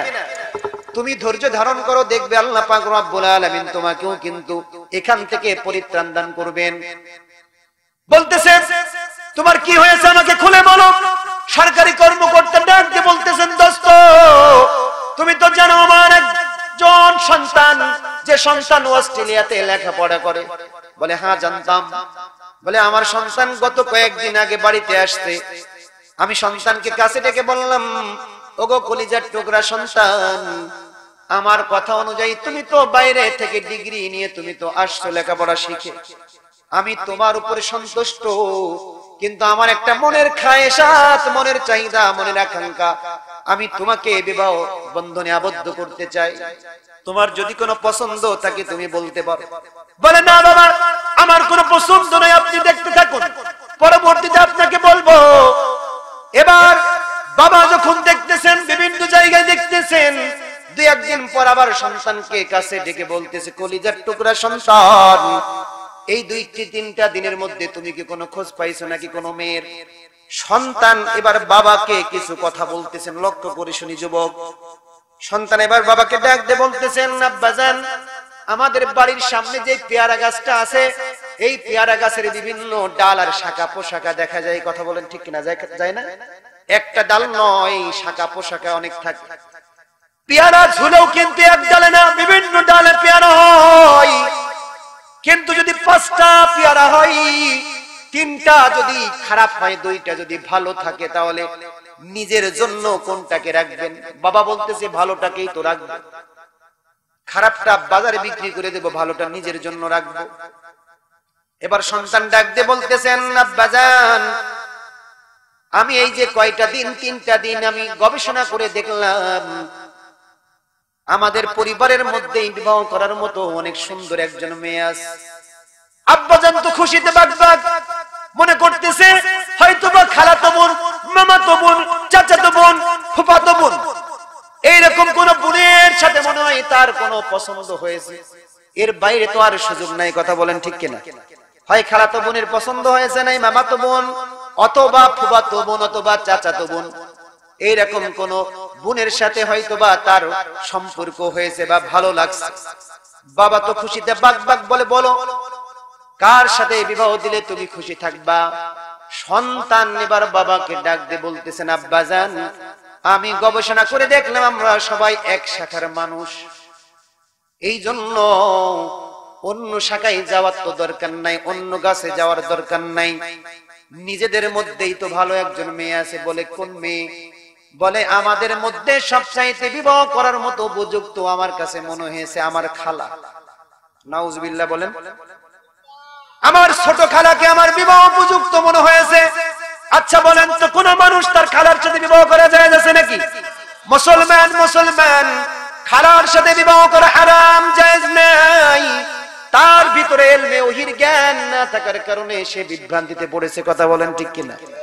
তার পঞ্চ ইন্দ্রিয় এই জায়গায় অক্ষম, তার মস্তিষ্ক বিকৃত হয়ে গেছে, মস্তিষ্ক অক্ষম, কারণ দীর্ঘদিন সারাটা জীবন ওয়েস্টার্ন কালচারের সাথে উঠা বসা করেছে, যেখানে সন্তান আর মায়ের সাথে ধর্ষিত হয়, জিনা করা হয়, যেই জায়গায় যেই স্থানগুলোতে সন্তান মার সাথে যায় জিনা করতে, নাউজুবিল্লাহ বলেন না, নাউজুবিল্লাহ, এই পরিবেশের মধ্যে সন্তান উঠে বেড়ে উঠেছেন, ওই সন্তান তার মস্তিষ্কটাকে অসফল করেছেন, কারণ তার পরিবেশ তার জন্য ভালো ছিল না।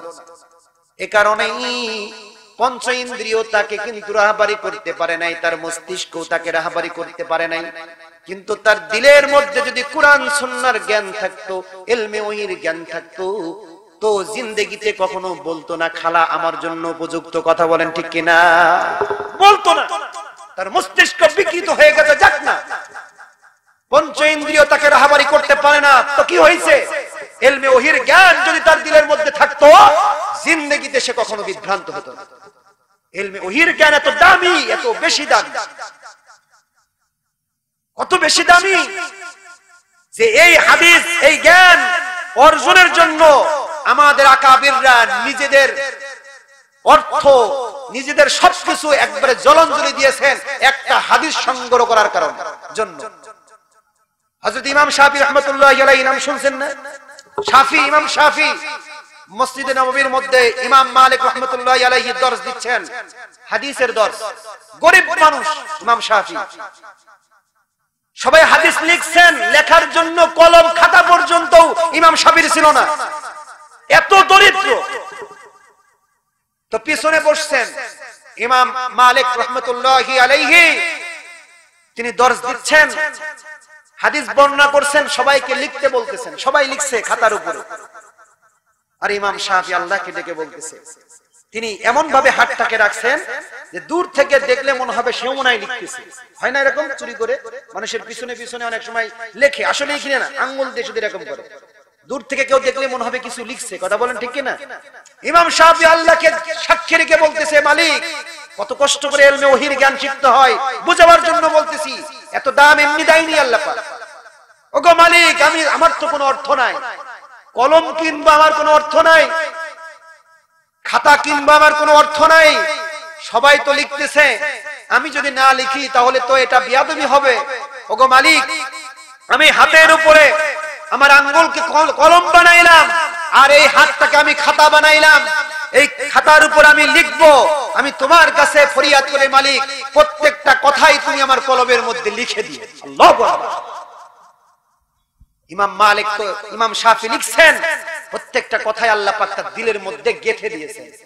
ইমাম মালিক এক সময় দূর থেকে দেখছেন লোকটা, ছেলেটা লিখতেছেন, এই তুমি দাও, রাসূলের হাদিসের দর্শের মধ্যে বিয়াদবি করার দুঃসাহস তোমাকে কে দিয়েছে?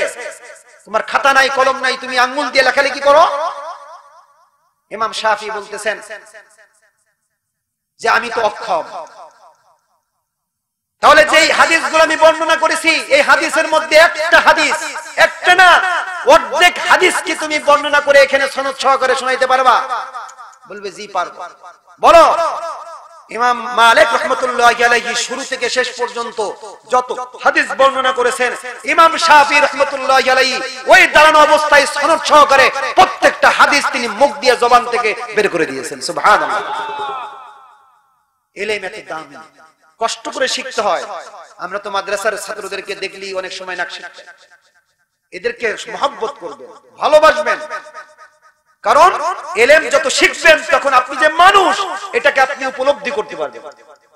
আজকে মানুষের বাচ্চা বললে রাগ করে, বাঘের বাচ্চা বললে খুব তা বলেন ঠিক কিনা? যদি বাঘের বাচ্চা, হ্যাঁ তাহলে সে আমার প্রশংসা করছে।